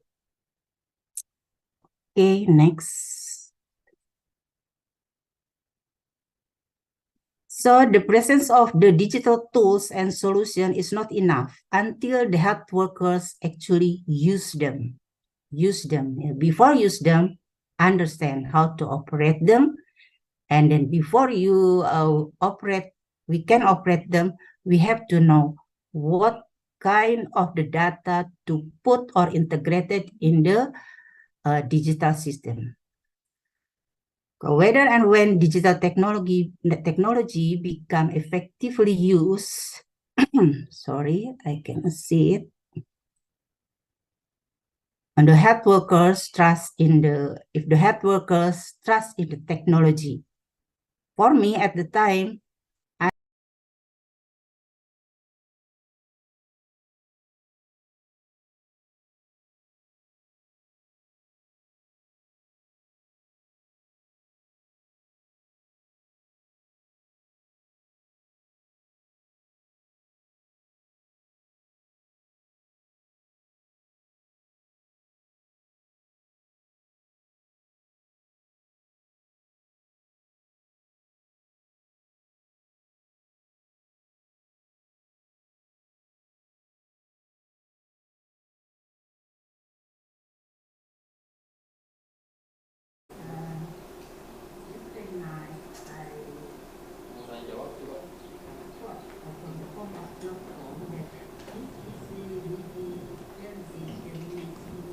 Ininya udah kelihatan. Ininya udah kelihatan. Halo. Bu. Halo. Udah kelihatan. Udah kelihatan. Share screen-nya udah kelihatan. Oh, udah.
Health workers curriculum, it's needed, yeah.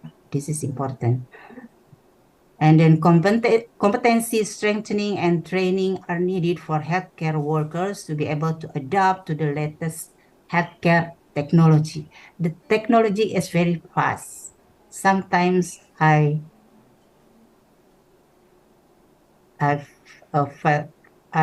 frustrated, yeah, to follow the technology, honestly. Okay.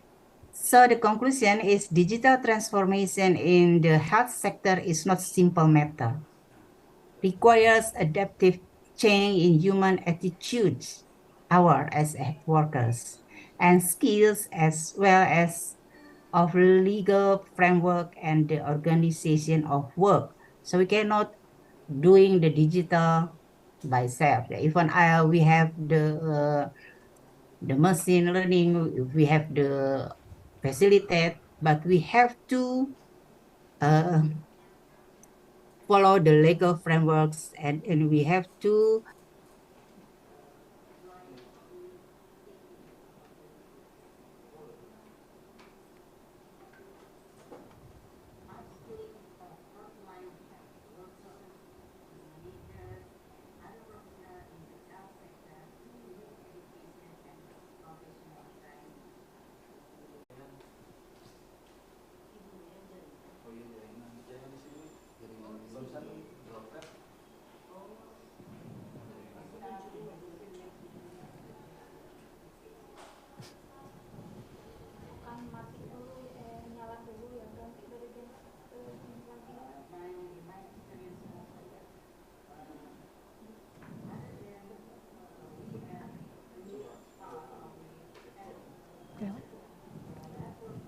tes.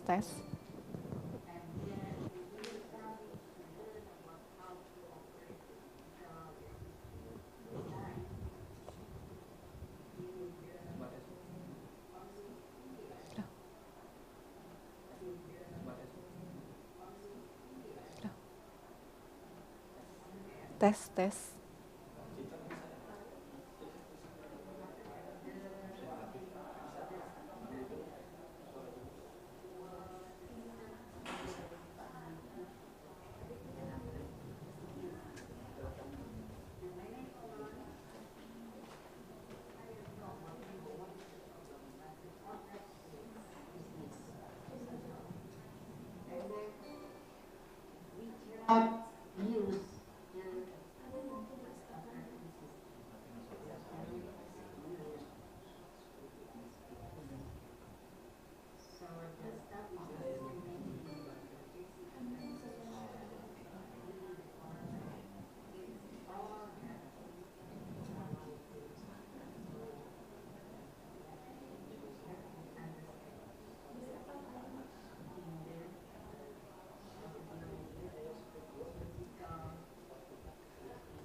Ya, makasih.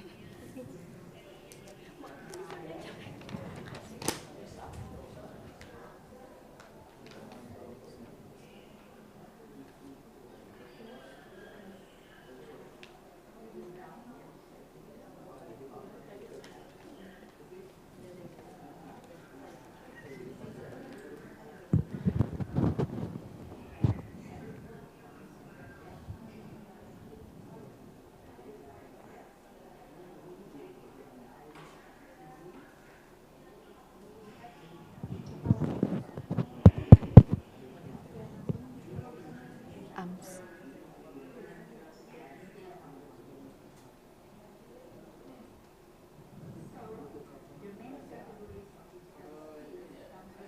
Tolong dicat 5 menit lagi. Saya masih belum bisa ya saya. Oh udah, langsung aja. Tes. Tes.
I'm sorry, Dr. Susi, you have 5 more minutes to finish the presentation. And then next, we have to change our mindset.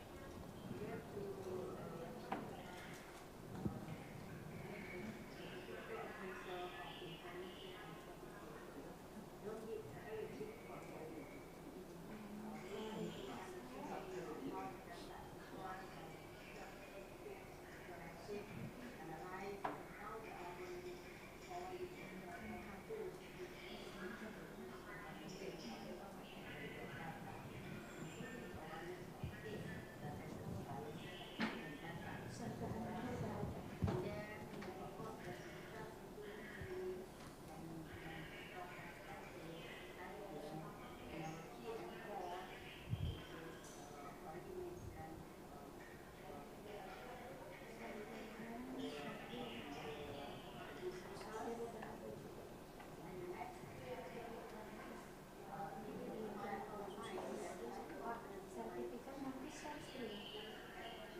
we cannot use all the platform randomly. Yeah, we have to use the safe data. So imagine if our data, maybe Dr. Susi have heart attack, yeah, for the 3 times, and then have the blah blah blah blah, and then we all can access my data.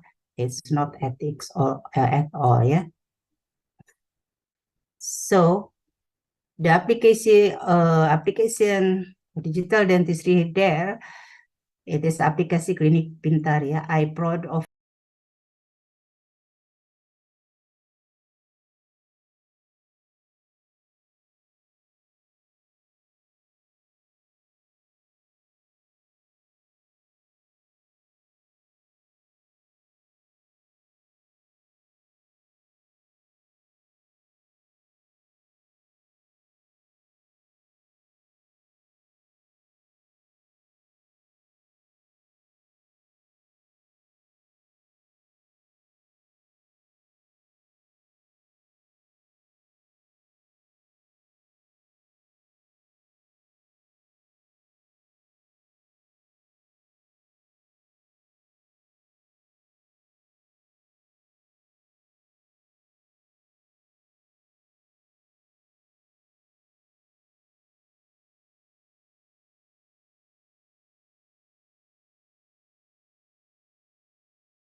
one of the most notable advancements in digital radiography, which replaces traditional X-ray with digital images, reducing radiation exposure and allowing for enhanced diagnostic capability. We can do that. Yeah. We can see from the conventional radiographic to the digital radiographic. Safe for us and more safe for our patient. Furthermore, 3D imaging has enabled dental professionals to capture detailed and accurate representation of oral structure, facilitating treatment planning and implant placement. Computer-aided CAD/CAM system have streamlined the process, creating dental restoration such as crown and anything. Yeah. So I think we can see the flow chart the flow, yeah, of that. Okay. This is amazing. I am joining with the one of the provider who sell the intraoral scanner camera, not intraoral camera, intraoral scanner camera. I thought this is only to sell the intraoral scanner camera. When I joining, so I understood that not only intraoral scanning, they sell intraoral scanning with the price same as the one rise, yeah, on the rise there, yeah. And then after that, they have and then the software integrated in the intraoral scanner only can use the software they can provide. So if we want to apa sih namanya, not improve ya, the improve the software capability, we have to make a payment again. And then after that, this is this. So if we have the intraoral scanner, we can reduce the time to take impression. We no need to take impression, yeah, in the crown, maybe in the crown making, we no need to take impression. Tidak perlu buat cetakan, ya. So just use the intraoral scanner, and then the result of intraoral scanner we send to their laboratory, which is the same company with the intraoral scanner. Yeah, the benefit for the patient, maybe they can see before and after treatment, and then they can decide which one the treatment they decide for it. And after that, we just send our result, yeah, from the intraoral scanner camera to their lab, and then and then in the lab they print or milling, yeah, milling the restoration, print the what is that, the case study, the model, only from the result from the intraoral camera. And then after that, from the model, they can make crowns, they can make restorations, yeah, and then they can make everything the patient need and the dental needs using the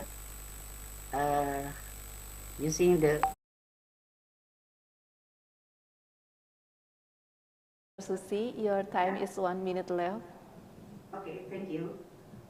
Okay, so this is amazing, yeah, but that it is, even this is still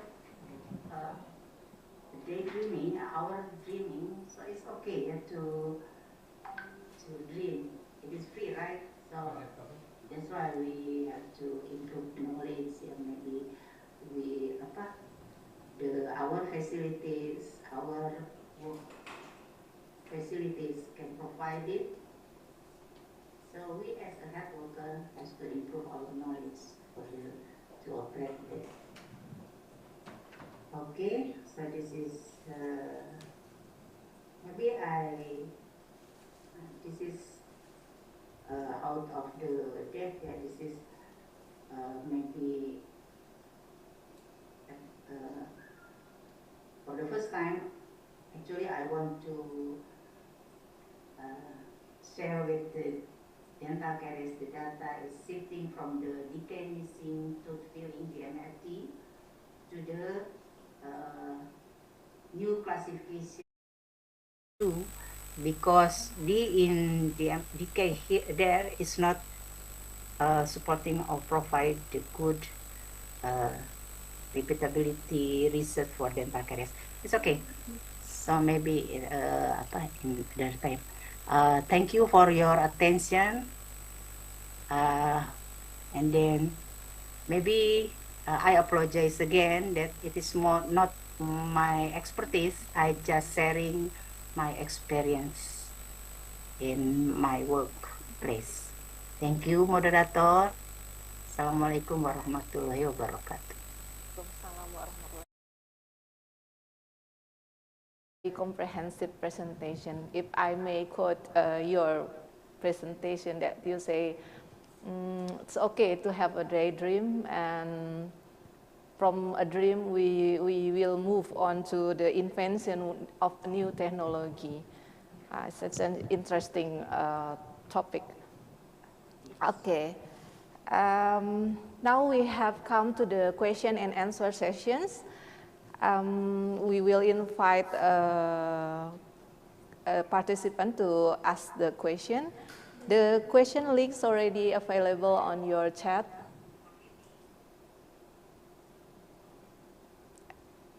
Committee, can you help me to share the question if there is any question?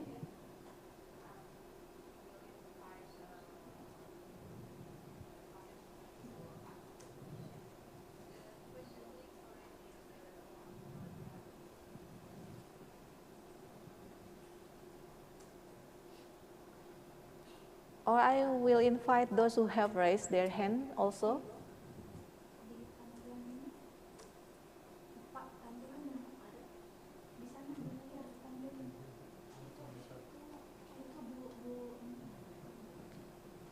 Okay, we have one question from Resti, Tasikmalaya. The question is addressed to Dr. Ida. First question, how higher education institution or university play a role in the digital transformation of health? Okay.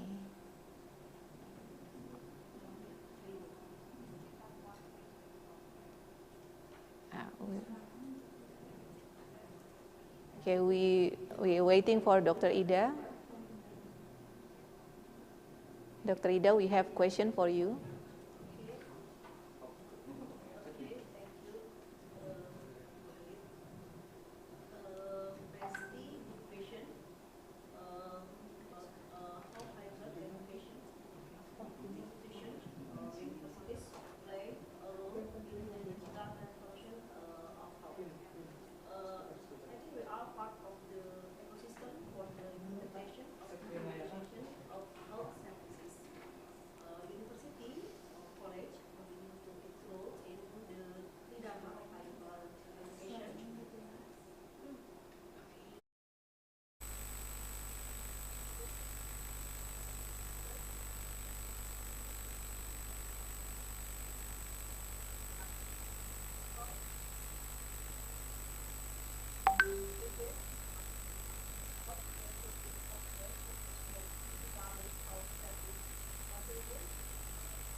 Yeah, thank you, Dr. Ida. Next, we will move to another question. The IT, could you please share the question?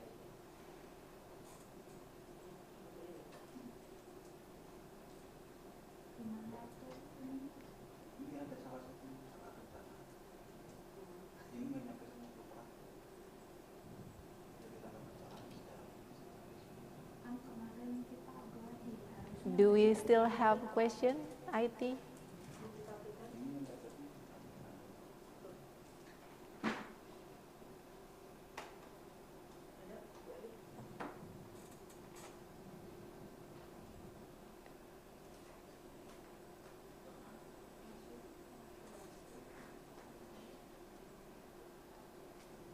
Okay, from OC Niriana, Cirebon. The question is addressed for Dr. Susi. The first question, is there any special training for health workers from the governments to better train them in the latest technological competency to that, so that there is no potential for undesirable impacts? Let me make it simple. Is there any training for the health workers from the government to overcome the advancing technology that help us in giving provide the care? The second question, how to use the latest technology in remote area or areas that are that are close to technology? Do you mean is it that is far away from the technology infrastructure? I think it's mean it. Okay, we will invite Prof. Susi, Dr. Susi to answer the question. The first question, is there any training from the government? And the second question is how to make a, I'm sorry, the question. Yeah, how to use the technology in remote areas. Dr. Susi, please. Okay, I will try to answer because as I mentioned, I'm not a decision maker. Yeah. I think it is important for government to instruct the lower level, yeah, to make a special training for health workers from to better train the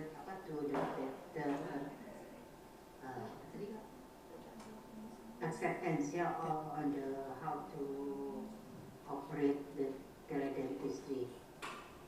And then in the latest technological competency, so that there is no potential for undesirable impacts. Yes, yeah. Because of that, yeah. So imagine nowadays the teledentistry using mobile apps, yeah. And then I don't know how about the impacts, undesirable impacts. But imagine if our patient, they don't know about anything, yeah. So we have to make the condition our patient at home in the distance, yeah, in the maybe, yeah, in the closed room, yeah, not open room. And then we have as health workers, maybe, yeah, in our facilities when doing teledentistry, it's have to in the restricted room. There were no other responsible persons attend in their room.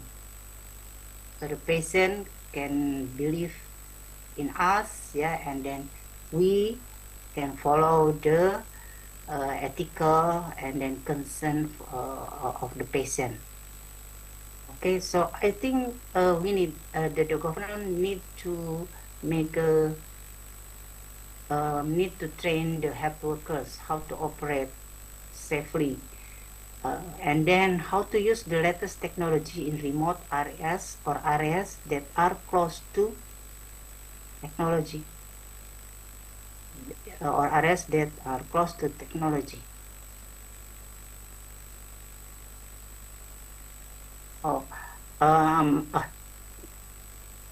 at least we have to do the basic. At least if we have internet connections and we can provide them mobile health, and we have mobile health, so we can do the basic technique for teledentistry. Of course, we cannot do further than communication and anything, because we cannot facilitate with the technology. But I think mobile health is also, for example, in dentistry, sorry, I apologize again. I used the example in dentistry because I experienced for this. Now we have the we have the course how to photograph, dental photography. Why? Because we need to take the condition oral patient precisely and then clearly. So we have to upskilling in the photographs, and then we have even only from the mobile. Of course, if there are no internet, we cannot do digital technology. I think, I don't know. Maybe from the maybe the government can provide the satellite. I don't know, but I think mobile health it's more the internet can access in the more the areas technology. Of course, in the cross technology we cannot do. Okay, next questions. Okay. Hello. Thank you, Dr. Susi. I think the third questions, only two? Only two, Dr. Susi. Oh, okay, thank you. Okay. We are glad to receive so many questions. However, due to time limitation, we must limit our session. I will close this session with conclusion. Let me sum up. We are now transforming to electronic health system. Therefore, we need to prepare everything, not only the technology itself, the internet, the infrastructure, but also the human resource, the one who will apply, the one who will operate the technology.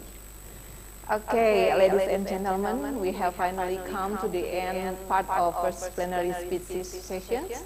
I would like to invite Dr. Ida and Dr. Susi to award them a certificate of speakers and take a photo. IT, could you please help us? Dr. Ida and Dr. Susi, and also the certificate. Okay. Here is award certificate for Dr. Ida as keynote speakers, and also a certificate for Dr. Susi. Thank you. I receive it. Thank you, Dr. Susi. Okay, we will have a 5-minute break before next session.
second session of plenary speech is about to begin.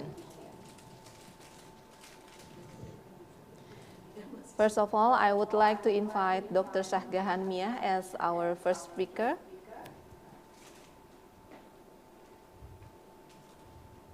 Hello, Dr. Shahgahan.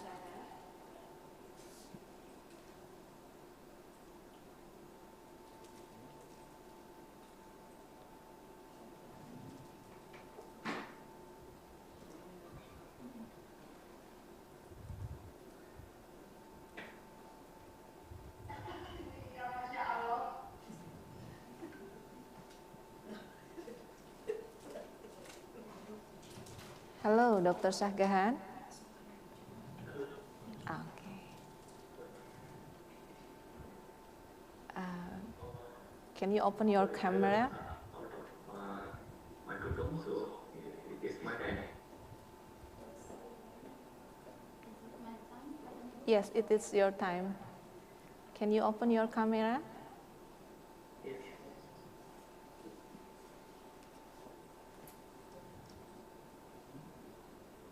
Assalamualaikum everyone. Good morning. Good morning, Dr. Shahgahan. Okay, since Dr. Shahgahan already available, now please welcome Dr. Shahgahan.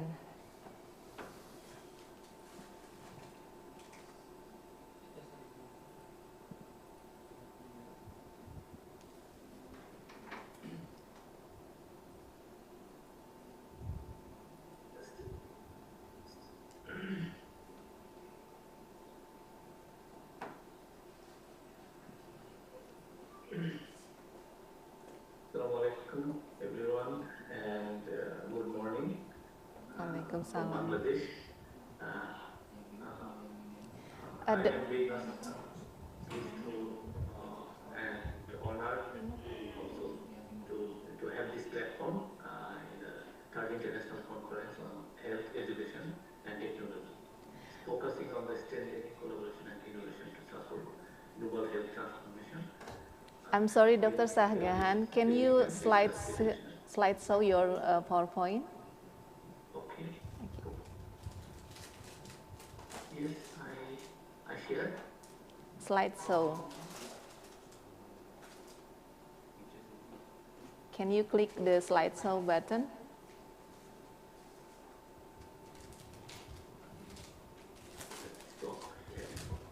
Okay, thank you.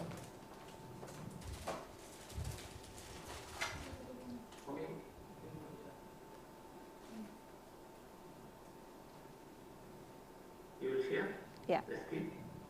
Yeah, okay now. Okay. Thank you. Apologies for my technical problem. And our this global health transformation is really an important issue because our everything, like from individual to society, to nation and country, and even global, are in transitional period. If we think like individual belonging in our real world, and we also seeking our entity in our virtual world. Like same society is from tradition, having own culture, country's tradition, that also enculturation or assimilation to others, especially from the Western. So health is like it is not outside from this. Health is also this transition period, and digitalization, digital health is an important part. Although in this global health transformation period, the pandemic situation last 2 years, we experienced the whole world experienced from these pandemics, COVID-19, and the climate change, antimicrobial resistance are the big issues for health transformation. So if I cannot focus on that issue, I just will focus on the drug transformation, drug transitional dynamics as a part of antimicrobial resistance. And my title is Exploring Drug Transition Dynamics insights from the health landscape of Bangladesh. Here, just two issues I will share from the Bangladesh, two of my article findings, but most things would be the drug transitional scenarios and the wrong use, its consequences in global size. Thank you, the conference organizer, Politicus Tasikmalaya, Indonesia. I am really want to thank the honorable director, head of the committee, chief of committee, distinguished guests, and all the honorable and respected participants. Now I want to move my presentations. I just outlines the global drug use and its consequence, underlying factors are the factors influence to drug use and its consequences, and strategies to reduce these consequences. Here are scenarios that in Southeast Asian countries and also some in Bangladesh context, and then nature of drug transaction in the pharmacy, how drugs are transacting in pharmacy, the specifics of interaction based on power and knowledge. Then the research issues, what are in drug transaction issues, what developed countries are focused on their research issue and in developing countries. And then discussion. Yeah. I'm sorry, but your share screen is lost. Sorry? Your share screen is lost. We lost your share screen. Can you share screen again? Okay.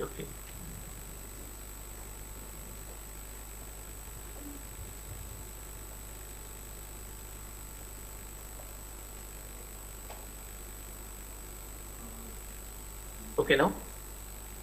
Not yet. Can you see my screen? Still loading.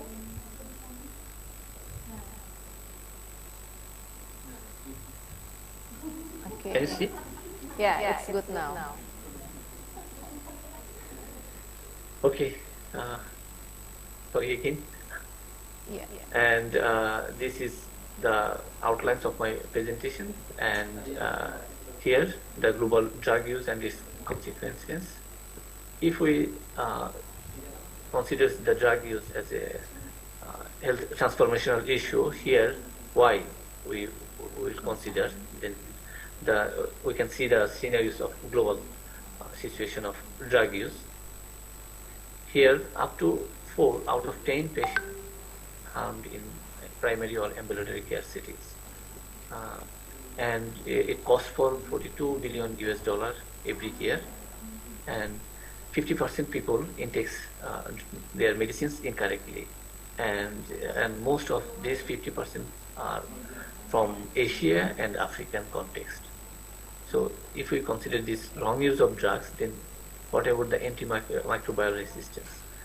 700,000 people die every year, including 230,000 people die from multi-drug resistance complexities. And then drug resistance could cause for 10 million deaths yearly by 2050, WHO, according to WHO's hypothesis or prediction. And its consequence, if we see, then this drug use or wrong use of medicines is the 14th leading cause of death, and 134 million adverse events occur annually in low middle income countries, and 2.6 million deaths each year in LMICs, and 100 million people forced to poverty for this medicine use and its consequences, and this also for also due to higher out-of-pocket payment. you will see this in next slides. Out-of-pocket payment is about the South Asian countries. And if we see the medicine spending, average capital US dollar, see high income countries they spend 5%, and middle income countries 12%, and low income countries is 13.7%. So it's more than double we are spending for medicine cost in compared to the high income countries. And the underlying factors here is the increase in disease and infections, that it includes NCDs, RTIs, STIs, UTIs are becoming untreatable for the drug resistance, and life-saving medical treatments and medicines are getting more riskier. Our lifestyle, food systems become more unstable, and political unrest and war. And last I studied one article this year published. They identified about the health transformation, that the Ukraine war is not confined with the Ukraine. It's impact all over the world. Not only the economy, it's also in the health as well. So health threats of the health is not in consider the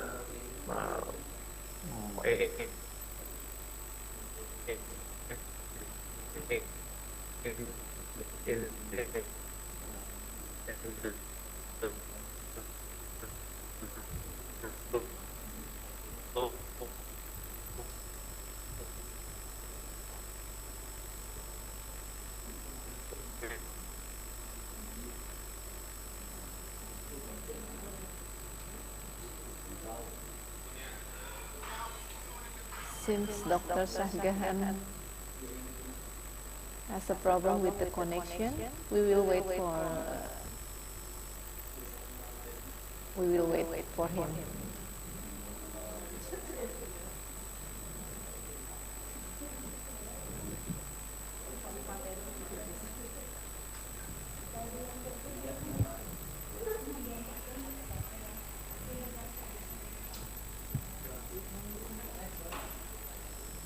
The committee is Dr. Shahgahan available now? Okay. We will try to contact Dr. Shahgahan since he lost connection.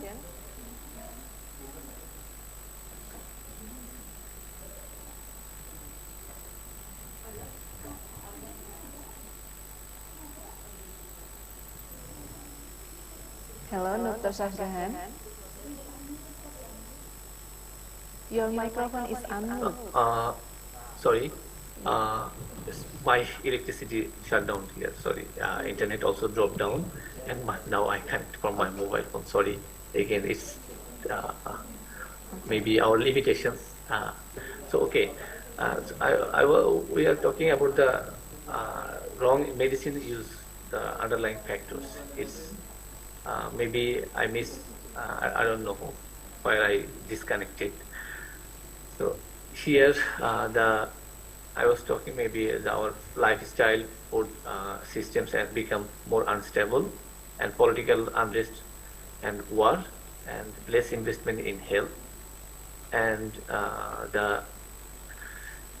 one study also, global health identified for health transformation is as a global health as a vehicle for tackling transnational health threats like pandemic, antibiotic resistance, and climate change also, and focus on health equity.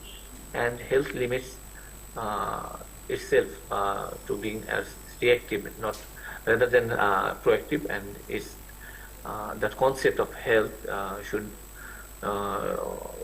not be confined or narrowed down in perception of only health. Rather, it should be encouraging transdisciplinary and multi-stakeholder interactions, and recognizing this human, animal, food, and environmental health are closely interlinked,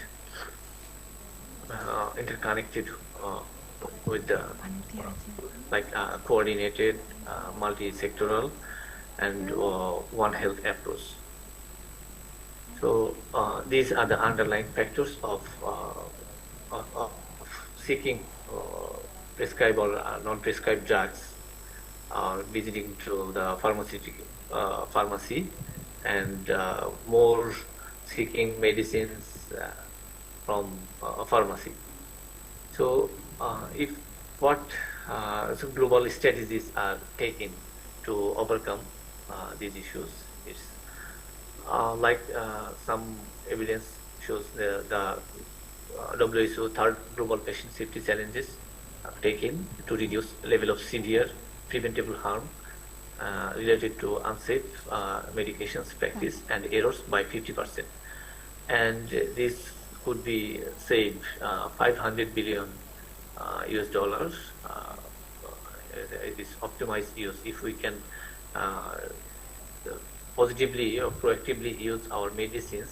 This $500 billion could be saved every year, and 350 billion US dollars should by 2030 can be scaling up investments in preventing and treating chronic disease. And if we see the WHO's cost-effective and feasible best buy policies to protect people from NCDs, that reported that if any country or nations invest in $1 scaling up actions to address the NCDs in lower and lower middle income countries, then the country can return to society at least $7. So if $1 can invest in health sector, $7 can be returned up. That will also contribute to the employment, productivity, and longer life.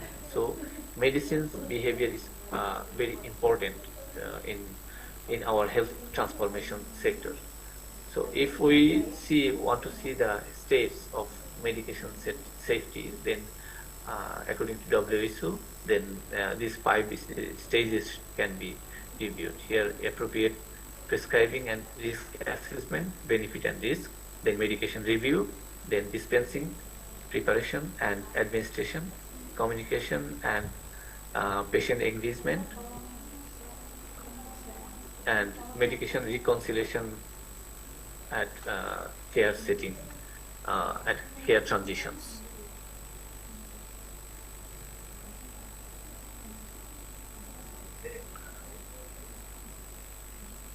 And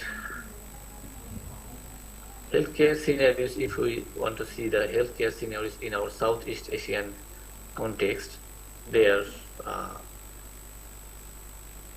countries 40% of health budget is spent on medicine cost, sourced from out-of-pocket payment, and 65 million people forced to poverty due to out-of-pocket payment for medicines.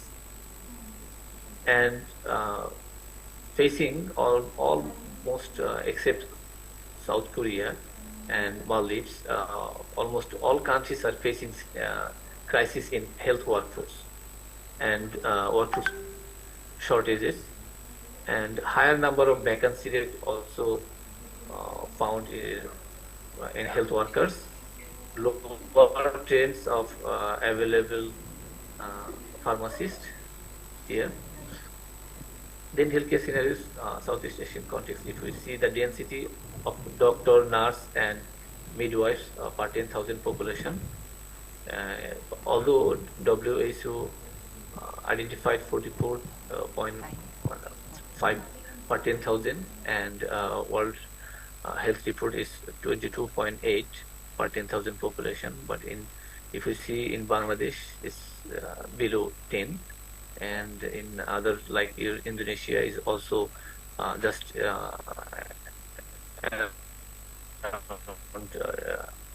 below 20, and other countries also. In healthcare scenarios in Southeast Asian countries, here in Bangladesh context, the vacancy rate of health workforce here is almost pharmacists 37%. Here, Indonesia is 29%, and others also. So. And the availability of pharmacists per percentage of population is also in Indonesia and Bangladesh is almost close for shortage. So this is why people are moving to the pharmacy and they purchase medicines from using their medicated way or in their or the prescribed from the pharmacist. In context of Bangladesh here, it's a drug market is huge, like exporting medicines 145 countries, and here 851 drug firms are producing drugs, and 98% medicines are producing home productions. Here licensed drug shop number is 115,000, and also one study, Masood Ahmed 2017, identified equal numbers are suspected for selling drugs without license. And if you see the health workforce shortage in Bangladesh, only 8.3 per 10,000 population, although 22.8 is WHO standard, and the distribution is also unequal. Like one capital city is Dhaka is 5.7, and you can see the Rajshahi, another divisional city, like provincial city is 1.3, and 93% drugs purchased from these drug outlets, and retail drug shops is 80% from, and this shop also one what doctors is untrained, and prevalence of self-medication is 76%, and the noticeable things is out-of-pocket payment. It was 2017. It was 64. Sorry. Next slide. Okay.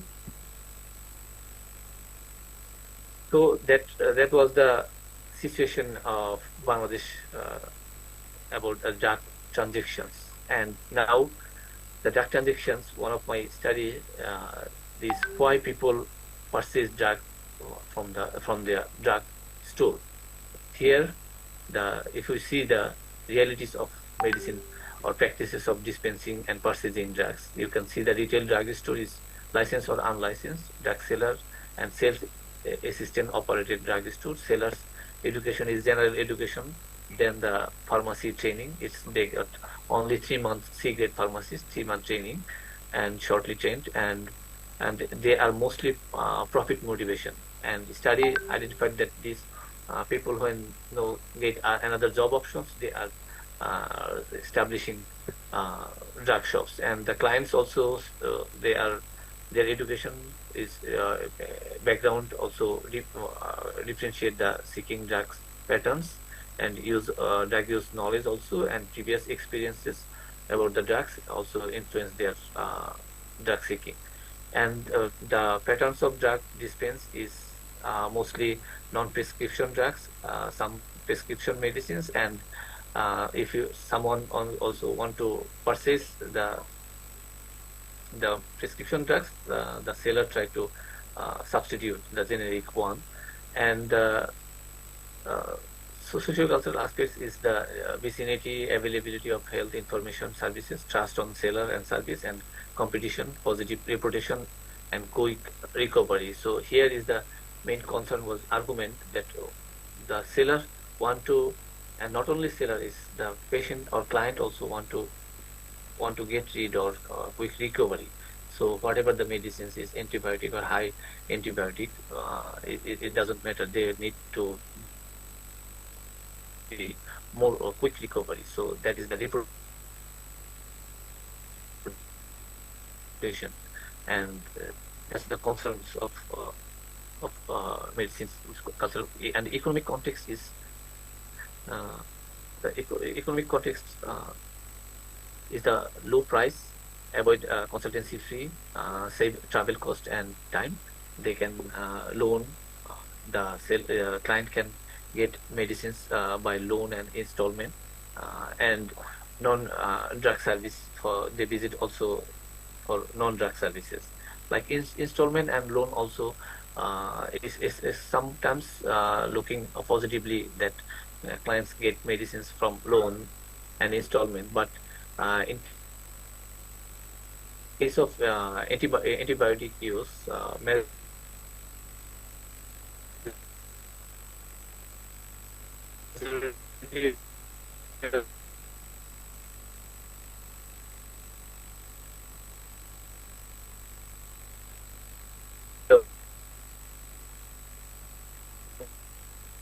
the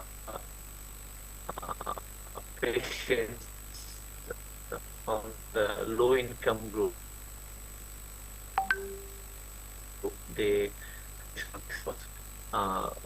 online, internet, television, print media, and the weight transaction is self-medicated way mostly, and they stock exchange medicine experiences from other positive patients. Someone get rid of the taking that medicines, so share the experiences, and they also take without any suggestions from the physicians. And factors to related to these healthcare services, this is the fear of infection. They try to prevent the infection from COVID-19, and prevention measure and recovery annual health also, and they have lack of access to healthcare facilities due to the pandemic situations, and non-cooperation of the healthcare services. And also factors to the systems and services was access to availability and home delivery service of medicines. The drug seller, they provide medicines at home delivery, and even and the fear and misinformation of drug shortage. People stockpile the medicines for the fear and misinformation, and also the price hiking of drug price. Now we turn about the nature of the drug transactions in pharmacy. See, the nature of drug transaction in pharmacy is people purchase medicines, prescription medicine without any prescriptions. So although the citation is old, but in real time, in recent time also, I found in our countries context that prescription drugs are not exist in developing countries because of its open sale. Everyone can purchase medicines in their anytime, any need.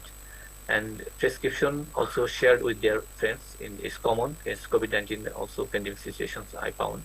And client visited the drug store to purchase drugs, health supplement, and seek advice, and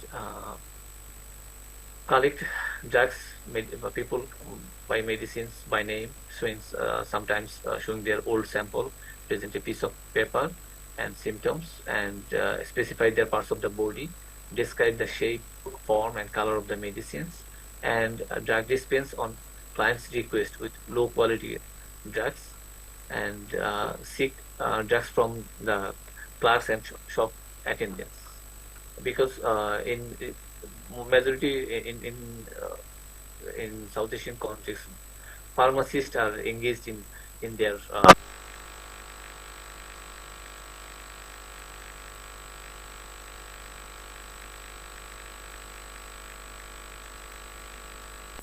companies or the medical representatives. And what about the social and cultural construction of health interactions? If we see the patient or lay people standpoint, why people interact health into the pharmacy, their suitability, their shorter waiting time, cost reduction, availability of credit, and perceived effectiveness.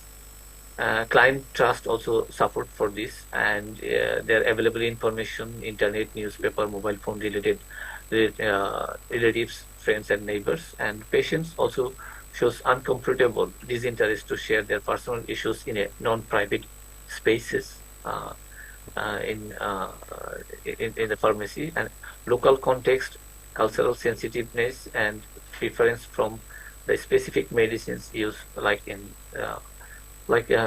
context of Sierra Leone, red color medicines are preferred, and because this is energy gaining, this color also influence their medicine taking.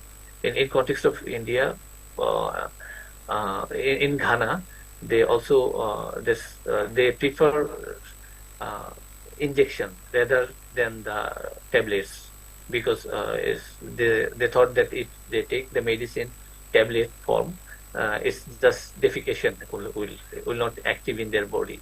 So it's the reality of the local context, cultural sensitiveness. And what about the provider's viewpoint? Dr. Shahjahan, you have 3 minutes time. 3 minutes left. Okay, 3 minutes. Okay. Okay, so here is the provider's viewpoint. So overprescribed, also familiarity, support, and role-less. And developing countries, pharmacists involved more in drug production and supply of drugs. And the specific interaction, if we see the pharmacist context and patient context here, prescribing status, sometimes the power of the providers on the patients, and the available medicines and self-medication also sometimes powerful the patient group, because they can choose another pharmacy or drug store. So these are constant flux, the power between the seller and the pharmacist, and power between and the prescription behavior influence the patient satisfaction, and prescription medicines and brand medicine also considered as a stronger medicines than the when compared to the over-the-counter medicines. And class-based therapeutic choice also is unequal power relations, and here some price also identified the drug, and not only price, is also sometimes the client's dress pattern, economic status also identified to the seller for drug choice. If upper class or low income group, they choose the brand medicine and non-brand medicines. And the research issue focused in I will conclude through this way is in developed countries and developing countries. Interaction, if we see, is developed countries are ensuring the collaborative participatory interaction, whereas developing countries just how the drug pharmacy is operating, pharmacist role, identifying, and their care. And study is using pattern, quality, safe, rationality of the drugs, and developing countries is recognizing their role. Other healthcare staff professionals did not even recognize the pharmacist as a healthcare professionals, although WHO recognized them. And barriers is pharmacist-led interaction, biomedical information focused, and corporate pressure, external condition, whereas in developing countries is non-recognition by other health professionals. Clients are less aware about the pharmacy, care, and roles. So seller's background is also educated, and professionals trained in pharmacy in developing countries is poorly trained, and even found there's a less than 10 grade in pharmacy. And here just see the discussion is gap between clinical evidence and practices. And in the pandemic situations, is medicines were taken without any clinical evidence. People whatever were found in social media or newspaper or even personal interconnection, they just practices or intake. So need more evidence base. And contextual factors means the drug local realities about the drug transactions, negotiations, decisions, how people are purchasing drugs through this way should be reflected in the policies, and inclusivity, transparency, trust, and shared goals should be collaborated. And digital health, you or other speaker already identified, and prevention, education, promotion, collaboration, WHO, according to WHO, health in all policies need to be considered, and improve quality service delivery facilities and utilizations need to ensure for the sustainable development goals, because without considering the medicines safety and accessibility, you cannot ensure the sustainable development goals successful. And that's all from my part. Thank you so much, everyone, for your patience, and apology for my technical disturbance. And thank you. Thank you for the insightful presentation, Dr. Shahjahan. And ladies and gentlemen, now we are going to listen the second speaker, Professor Dr. Sabir Syed Abdul, to present about advancing technologies and artificial intelligence in public health preparedness. Committee, please help me to connect with Dr. Sabir. Hello, Dr. Sabir.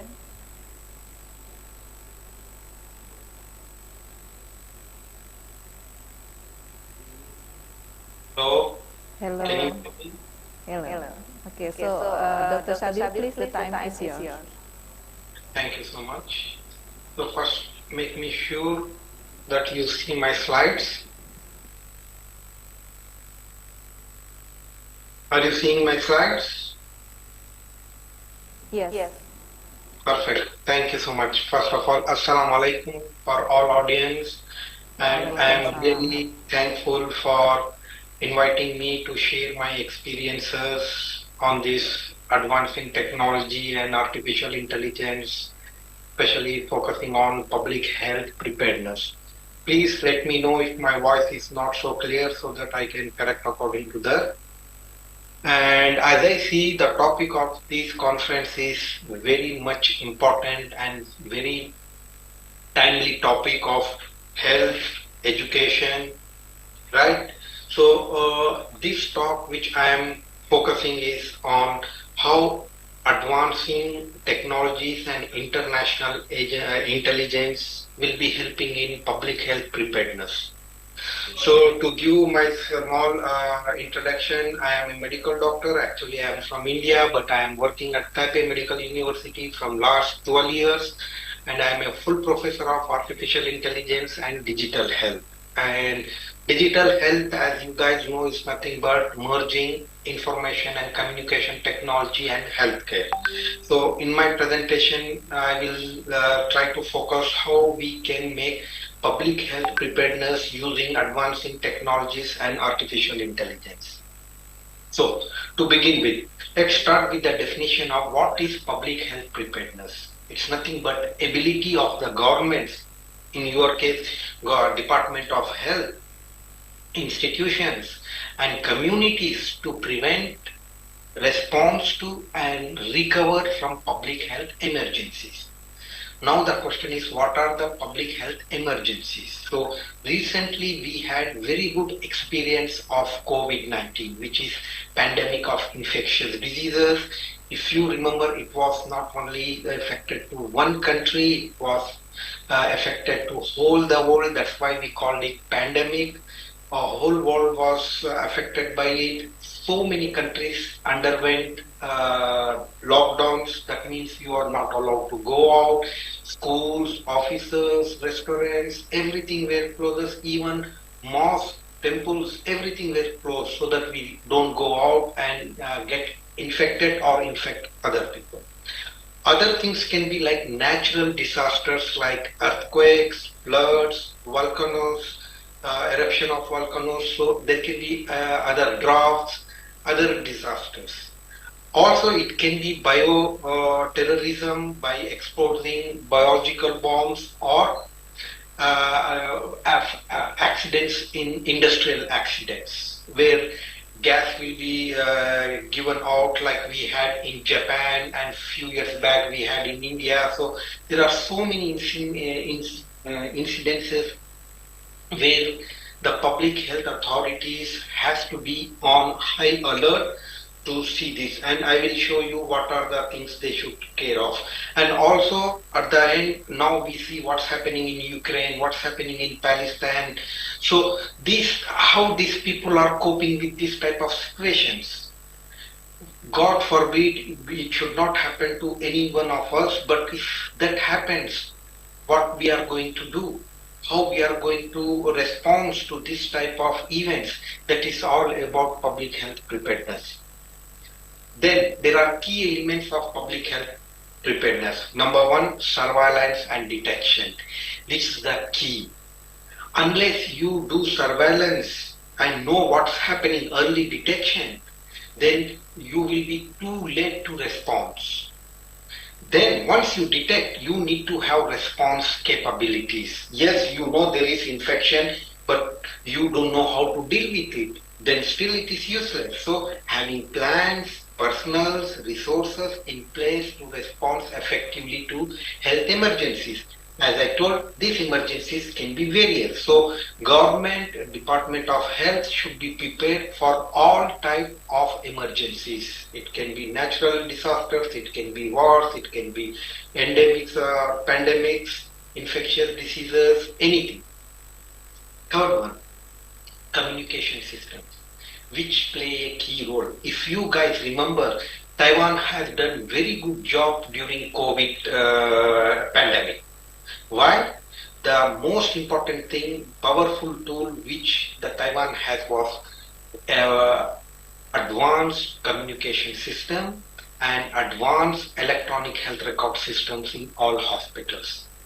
This is exactly how they made things much easier and faster.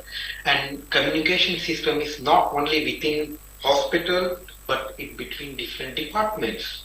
So in COVID period, they had connected airports with the hospitals, airports with the Ministry of Health, Center for Disease Control, so that whenever someone lands in Taiwan, the Department of Health or CDC knows who are the people getting into Taiwan. So they did wonderful job. There are a lot of papers. If you are interested how Taiwan responded to COVID, I strongly recommend you need to read some of them. So communication system is ensuring clear, accurate and timely communication with public, between different health agencies and organizations. Because communications play a very important role. And I want to emphasize at this point of time, there is a lot of scope for misinformation spreading during this time, this point of time, because infection is very new. Researchers trying to work, researchers will be focusing on how to find the diagnosis, how to treat this.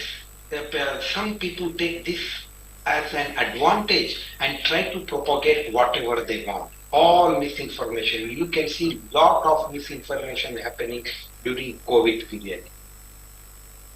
Then comes training and education.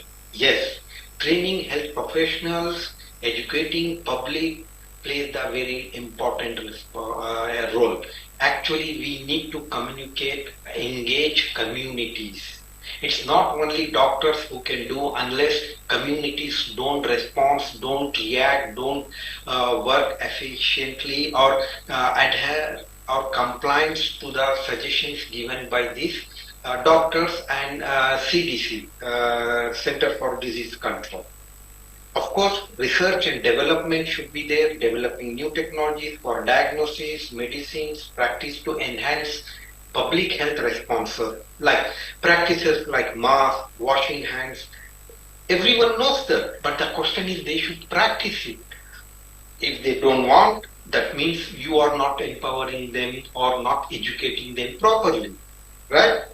Then comes partnership and collaboration between different stakeholders within the country and also I say neighboring countries. Definitely we need to have very good relation with the neighboring countries so that we know what is exactly happening in other countries, because if there is emergence of any infection, automatically it will come sooner or later to our country. And I don't need to go in details, you guys know very well from COVID-19. Then, importance of global health threats like emerging infections, wars, climate change impact. This is another very important thing happening in our lives, that is increased frequency and severity of natural disasters. This is all because of climate change, and there is no time for us to wait. We need to try our best. What can be done at this point of time? Again, bioterrorism, biological risk, as I told, the potential use of biological agents as weapons and or even chemical weapons, accidental release from laboratories necessitate strong surveillance and response systems. So these are the things we definitely should focus when we are using technology for public health preparedness. Yes, health equity, sustainability, all these are another big problems which has to be focused, but we cannot focus in one presentation all the things. So therefore, I have given more importance to technological advancement and artificial intelligence, because next most of my slides will be explaining you what is artificial intelligence and how it can be used for our purposes. As I told, technological advancements is there, but you need to adopt it. We should have good infrastructure. Same thing, economic stability, reduce the duration and severity of health emergencies. So if we respond lately, then there will be so many numbers, so many patients, lot of resources required. But if you react at the first instance, then the resource required will be much less than what you will be doing in later stages. Yes, global interconnectedness rapidly spread across borders, requiring coordinate international response efforts. Yes, for both diagnosis, medication, treatment, we need to deal with what other people have been doing, what is the situation in our, especially in our neighboring countries and in our region, because because of this globalization, people are flying every day. Hundreds of people are coming from different hundreds of countries. Then you understand what exactly happening. So anyone can bring infection from any part of the world. It's not like before people are isolated in their own countries. Then, now I talk real problems. It has to be connected with public health, like aging population. Although it is not threat, but we need to consider, in order to get sustainable health care, we need to see how we are dealing with long-term care of chronic diseases, because when the people get aging, they get 2 to 3 chronic diseases. Then we all know there is significant lack of health personnel, doctors, nurses, technicians. How we are going to cope with less number of personnel, and then risk to sustainability of healthcare system, because right now we focus on curative care. That means we doctors wait at hospitals in order to patients to come to them with a problem, then we start treating. But that is not the way. We need to go, I will tell later what is the correct way.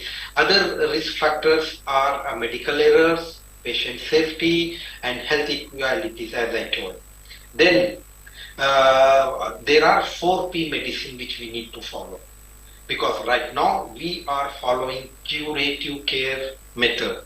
That means we cure the patients after they get disease.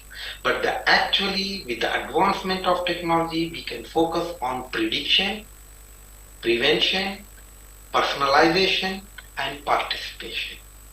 Prediction is nothing but predicting the disease before it arrives, by seeing like first symptom or by seeing the comorbidities.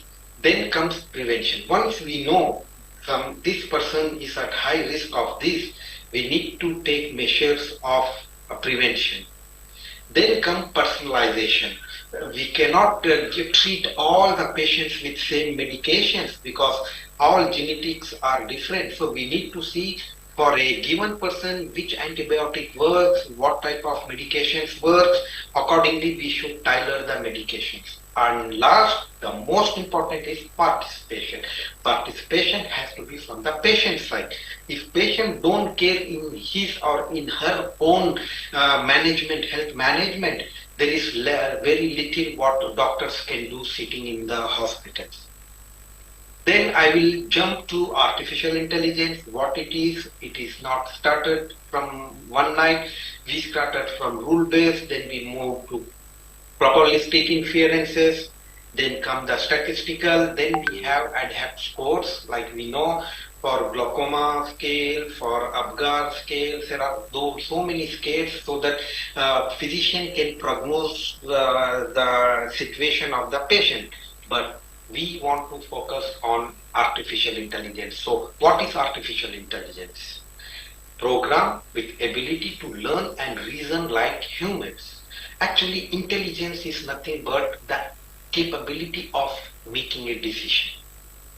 Now we teach computers, we teach our machines to take some decisions, or at least tell us what is the appropriate or correct decision.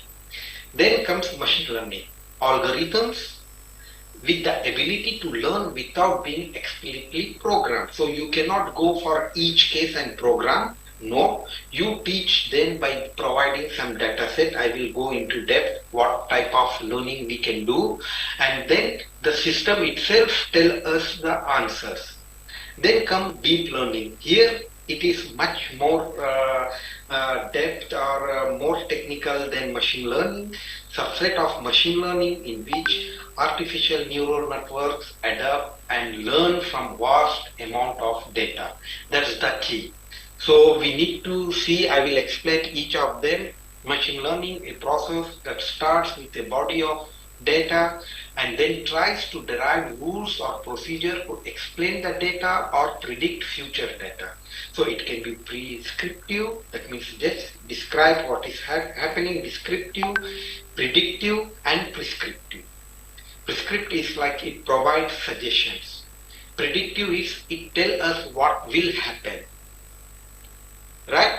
And there are various categories of machine learning, like supervised learning, unsupervised learning, semi-supervised learning, and reinforcement learning. So I give example of each very first.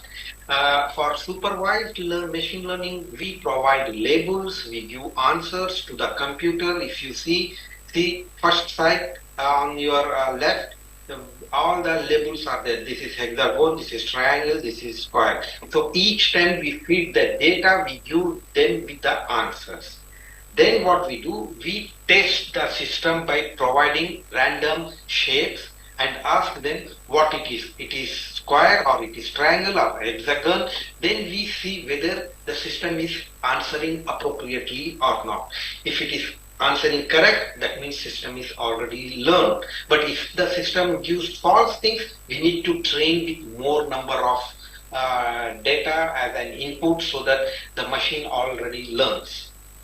Then comes unsupervised. In unsupervised, we don't label, but we provide oranges, bananas, apples, watermelons together and give to the computer and ask them to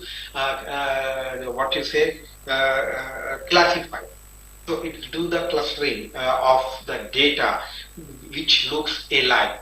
So how we use this in medicine is if we provide all X-rays of chest, then it will show you what is normal X-rays, what are X-rays with tuberculosis, what are X-rays with mass or cancers. So system automatically do. That is called clustering and associations of these things. Then come deep learning. Deep learning plays very important role because it goes in depth of it is used only when there is enormous data and variables are available. And for example, if I take this input layer of age, gender, blood values and output layer as cancer, yes or no. For age, for gender we have 2 variables, male, female. For age, we have 100 variables from 0 to 100, your year of age. And then blood values.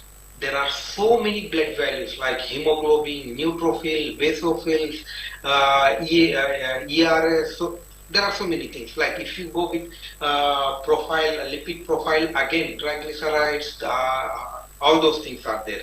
Then comorbidities, what are the diseases there? So you see, then the system start doing permutation with each variable to another variable, and at the end it come up with the answer saying, okay, this has disease, this don't have disease.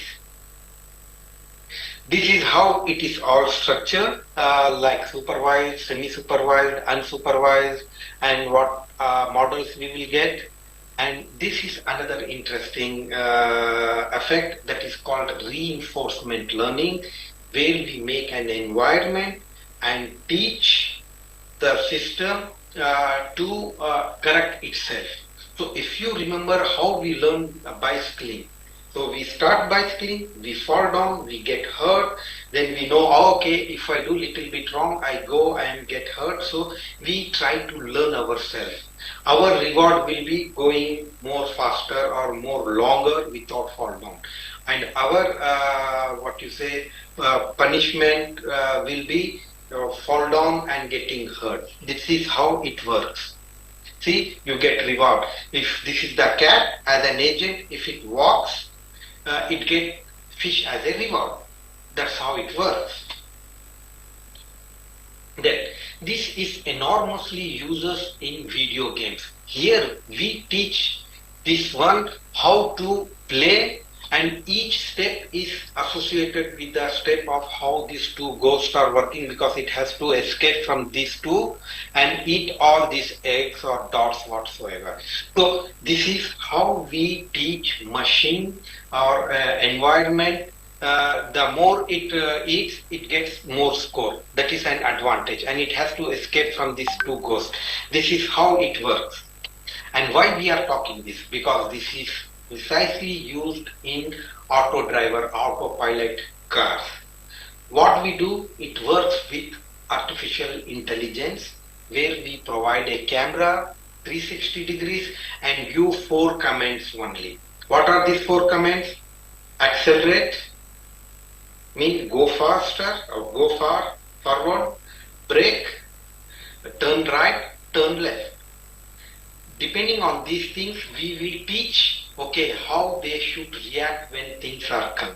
This is, once it is done, we keep it in the car, so that car automatically drives. I see there is limitation of time. I will try to be more faster. And these are the definitions and how reinforcement learning works. Benefits, focus on long-term goal, because in reinforcement, it should be used for long-term, and continuously data it collects and continuously it learns. It's not like previous machine learning, like we already get the data, we do analytics, we have the model ready, then there is no bigger chance for model to learn, because it doesn't learn what it will produce, what it has learned from the training set and testing set. Then comes very important point. Although artificial intelligence in healthcare is increasing, we are getting thousands of papers published, but practical implementation is very, very minimal. We need to focus on those things, and here comes some devices or approval, because in order to get practice in clinical setting, it has to undergo FDA approval. If you see, radiology is the top, comes by cardiovascular disease. And this is another important chart of how the height of AI was there, and then how it attained the plateau of productivity. So now we are here, we exactly know what things work, what doesn't work. So that's how we are focusing our. And this is another important slide of what are the progresses, what are the challenges and opportunities of AI and AI-related clinical practices and models. So you can see all these things. We have a lot of challenges, we have opportunities as well, and we can progress in many different aspects. Then I will end up with one example that is from My Health Bank, is National Health Insurance Database of whole population of Taiwan.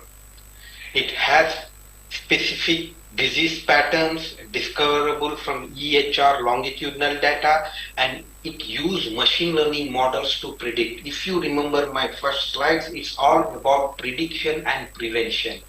We don't do like treatment and all those things everybody can do, but how we can predict. So this is Taiwan National Health Insurance Database.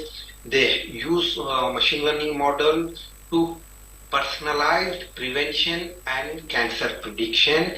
And here they use artificial neural network by seeing the comorbidities, by seeing the medications they use and the lab values they get. And here comes. This is actually my own liver cancer prediction. So they see a male, female, and they do some points, and at the end they see AOROC 5 to 10 years is 84 to 82. That means they are 82% accurate in telling what is the chances of a candidate of a person of getting liver cancer. This is for liver cancer, and also they do for chronic kidney disease. These are the two diseases already. You can go to this if you are living in Taiwan. You can know for yourself what is your risk of getting liver cancer and chronic kidney disease. And this is the healthcare delivery models. I little bit go forward. Now electronic health records are not only one source of database. We also have wearable device which gives data of our lifestyle, how much we are active, how much we are moving, when we are sleeping, when we are getting out of bed. All those information goes in databases. Then this is analyzed by the clinicians, and it helps them to give timely clinical decision, make the clinical decision. One thing. Other thing, these wearable devices, when used by the users, they can engage them by saying, okay, you are not walking good in last 2 days, so today you need to go. And they give empowerment. Empowerment is nothing but providing useful information, timely information to the patient so that they can get engaged, they can participate in their own health management. There is one project which is related with public health, what we have done. It is like European project, holistic health records and big data analytics for personalized health. This is nothing but data-driven evidence. And we were, if you see, Taiwan was the only Asian countries participated in this project, which is from European Union. So first we get information acquisition from heterogeneous data sources and collective knowledge, and this is, we make EHR, then we make evidence-based policy evaluation, and getting back to data visualization. This gives back more of this thing, you see. So there were so many components in this project, but the shortcut or the one sentence definition of this project was to collect evidence from heterogeneous information and provide a tool for policymakers depending upon the data. And this was definitely very complex project, and so many different countries were involved, and like chronic disease, social network, living lab, public environment, chronic kidney disease. Taiwan Taipei Medical University was working with chronic kidney disease because it is one of the biggest issue, health burden in most of the countries, including Taiwan, because government pay for the hemodialysis. Therefore, we wanted to predict, once again I am repeating, predicting who are at high risk of getting chronic kidney disease. Then we should focus them on the prevention. At the end, we make like visualization benchmarks so that they can work on this. Policymakers using the data collected from the public health. And what is happening today, there are several health services, limited data exploitation, inefficient personalization in data provision, health records of specific value because it cannot be shared if the patient change the hospital, ineffective and target way. But with the help of this thing, crowd health, we made one databases, data analytics on integrated aggregated data, and also exploitation of collective knowledge base. So this is the project. At the conclusion, I will go back again to our this thing. what public health preparedness, understanding the current status of your healthcare system, your country, your infrastructure. This is very important. Second, enhancing information and communication technologies and also physical resources like number of hospitals, number of primary healthcare centers, all those things. Then health information technologies, and we need to give importance on data privacy, security, and all those things, because when we talk about IT or databases, this is the top priority, so that it is very sensitive data from the patient, so we cannot just put it online and forget, because there are a lot of instances even from the developed world that is lot of breaching of personal data of patients is happening. Well-planned preparedness strategies, both human resource and other resource, should be targeted. Response of capacity building. It's not only a just response. We need to have capacity building like training, research and development, partnership, and all those things. And the fourth thing is community engagement. Once again, I repeat, community engagement play a very important role in public health initiatives, and at the last, agreement with the neighboring countries so that they disclose infectious diseases, because we assume more people will be coming from neighboring countries than far countries, but we need to make sure from which country people are coming more. We need to have agreement with those government, but the take-home message is this. Data-driven possibilities and technologies are increasingly becoming available. The question is not which technology we have to use, but what community and patients need. I think with this, I will end up my presentations. I think I have taken exactly my time. Thank you so much. Thank you very much, Dr. Sabir, for your interesting and comprehensive presentation. Well, we come to the question and answer session. We already have two questions. Each question is dedicated for each speaker. Okay, let's see the first question from Tasikmalaya. The question is dedicated to Dr. Syahkan. She asking about the differences between drug resistance and superbug. Could you please explain about it, and do you have any insight how to overcome the problem? Yeah. So it is for me or for Dr. Shahjahan? For Dr. Syahkan, excuse me. No, but I can answer this. I know about this. I'm sorry.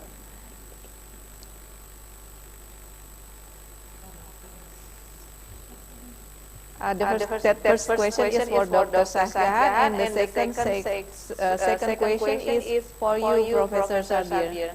Yes. The question is, please give us your opinion about the possibility of artificial intelligence causing the mental health crisis. Because yes, I understood the question, and very interesting question is this, because AI, you should know about chatbots. Chatbot is nothing but automated responsible or reply to the users. We use a lot chatbots for public health crisis, because as you told, it is less interacted with human. Therefore, we can use a lot of chatbots which are supported by AI in order to reply to the patient, to show empathy to the patient, so that the patient will get more comfort by this by this method of interacting with the healthcare professional.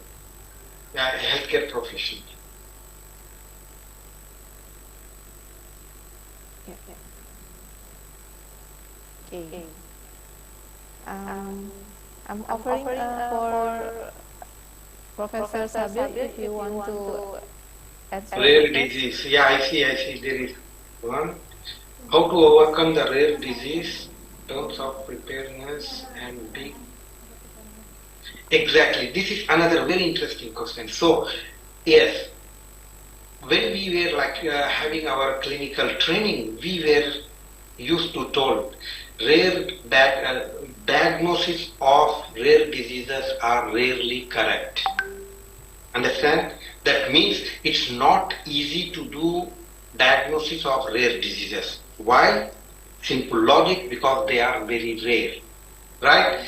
But we need to diagnose, we cannot miss. And machine learning is perfect tool for diagnosing of rare diseases. You can ask how? How? Because we don't need to collect data only from our hospital. We can collect data from whole our nation, if possible, whole continent, and make a perfect tool, machine learning method, to detect this rare disease, which cannot be wrong. Because usually, when a doctor diagnoses rare disease, he diagnoses from his own experience, from his own knowledge. Correct? But that's the reason most of the time he don't see this type of diseases, therefore he don't diagnose. But if you have a model from hundreds of patients or even thousands of patients, the model can be more accurate. In that way, we can have much better diagnosis of rare diseases using AI.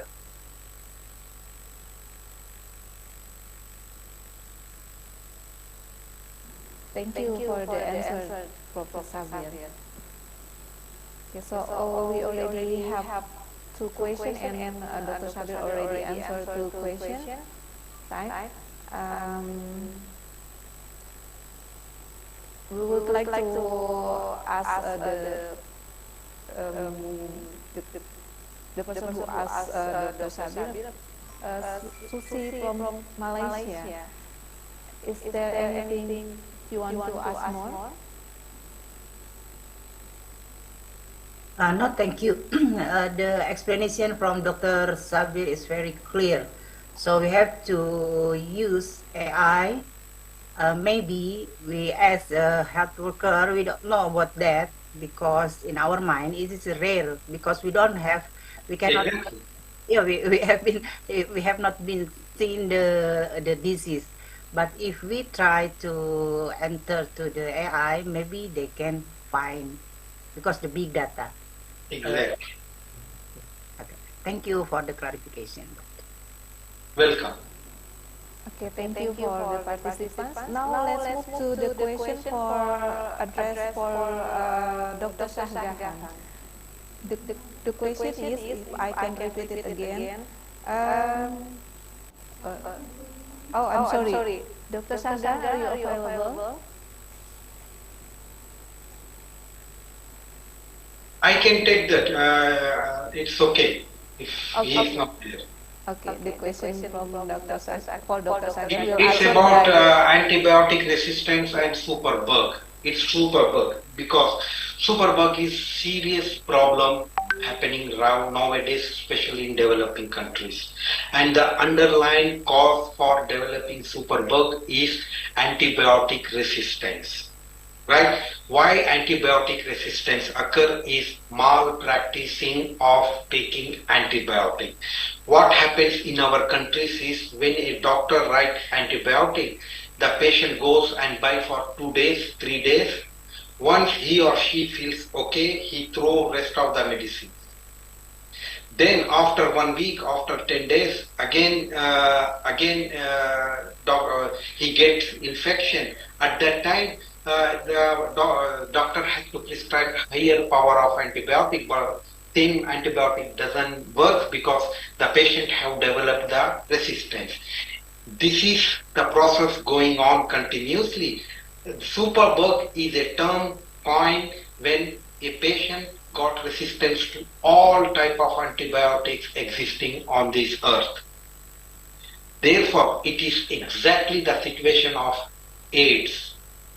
So no medicine will work for the patient. Even for AIDS, there are some medicines, but for superbug, so far there is no medicine.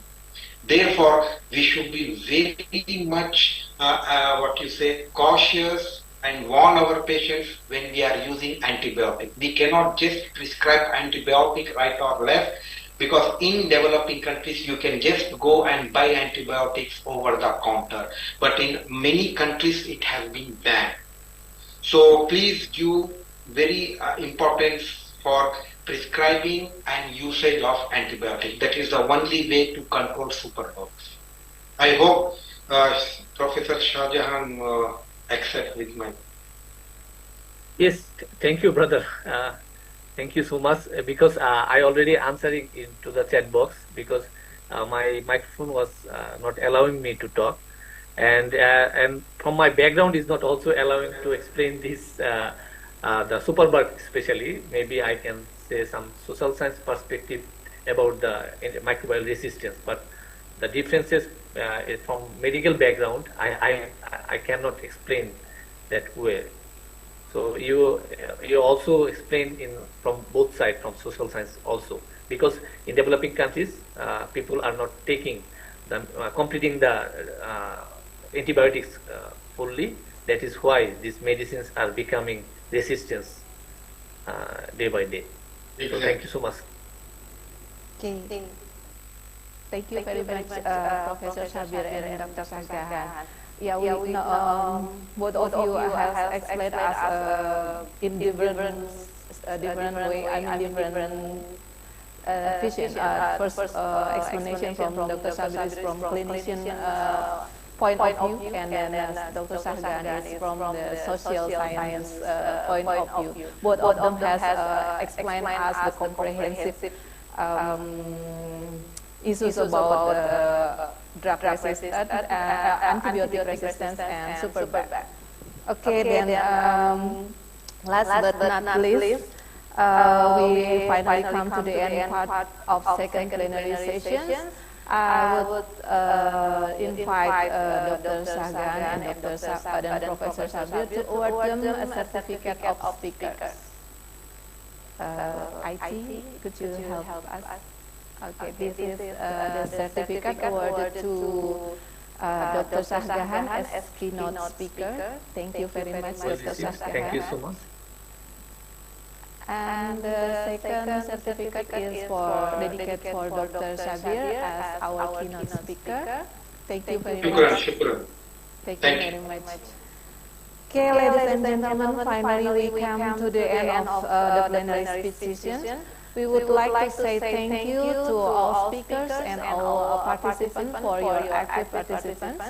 And for the best question, you will contacted by the community, you will receive a gift award for your question.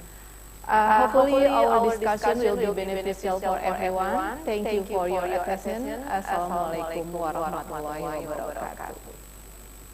Thank you. Assalamualaikum.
thanks a lot to Dr. Elliot, who has guided our main agenda smoothly, as we have a bunch of knowledge about health, education, and technology. Moreover, has guided the question and answer session effectively. Break for a while before the next session at 1 p.m. in West Java, Indonesia, but I will explain a little bit about the next session. The next session is parallel of oral presentation that will be held by the committee in each breakout room. For the participant of oral presentation, please join to each breakout room according book guidance in participant WhatsApp group that were breakout room 1 to 3.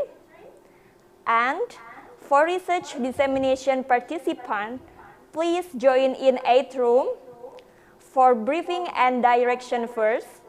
And after that, join breakout room 4 to 7 according guidance participant book.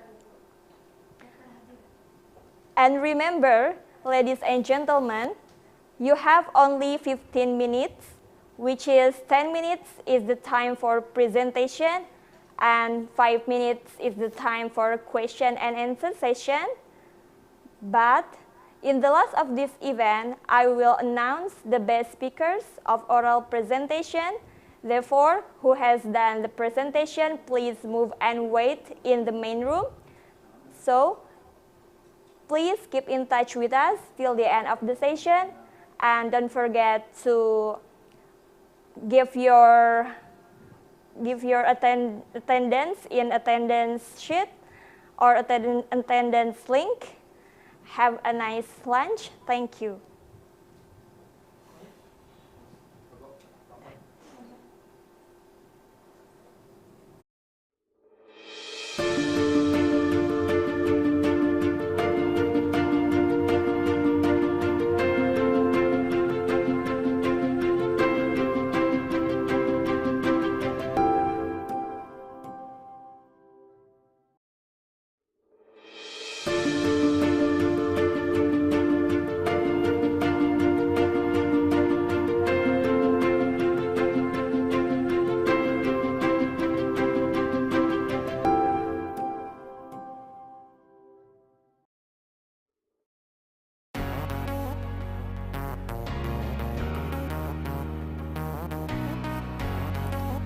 The vision of Ministry of Health Polytechnic Tasikmalaya is not only to be the university in which we can on to, especially in Tridharma Perguruan Tinggi, but also to be a top-ranked university and professionally qualified. To reach those levels, we have to strive for the better in building our quality in order to creating a sustainability in the health fields. Another eminence from Ministry of Health Polytechnic Tasikmalaya is HADE Center.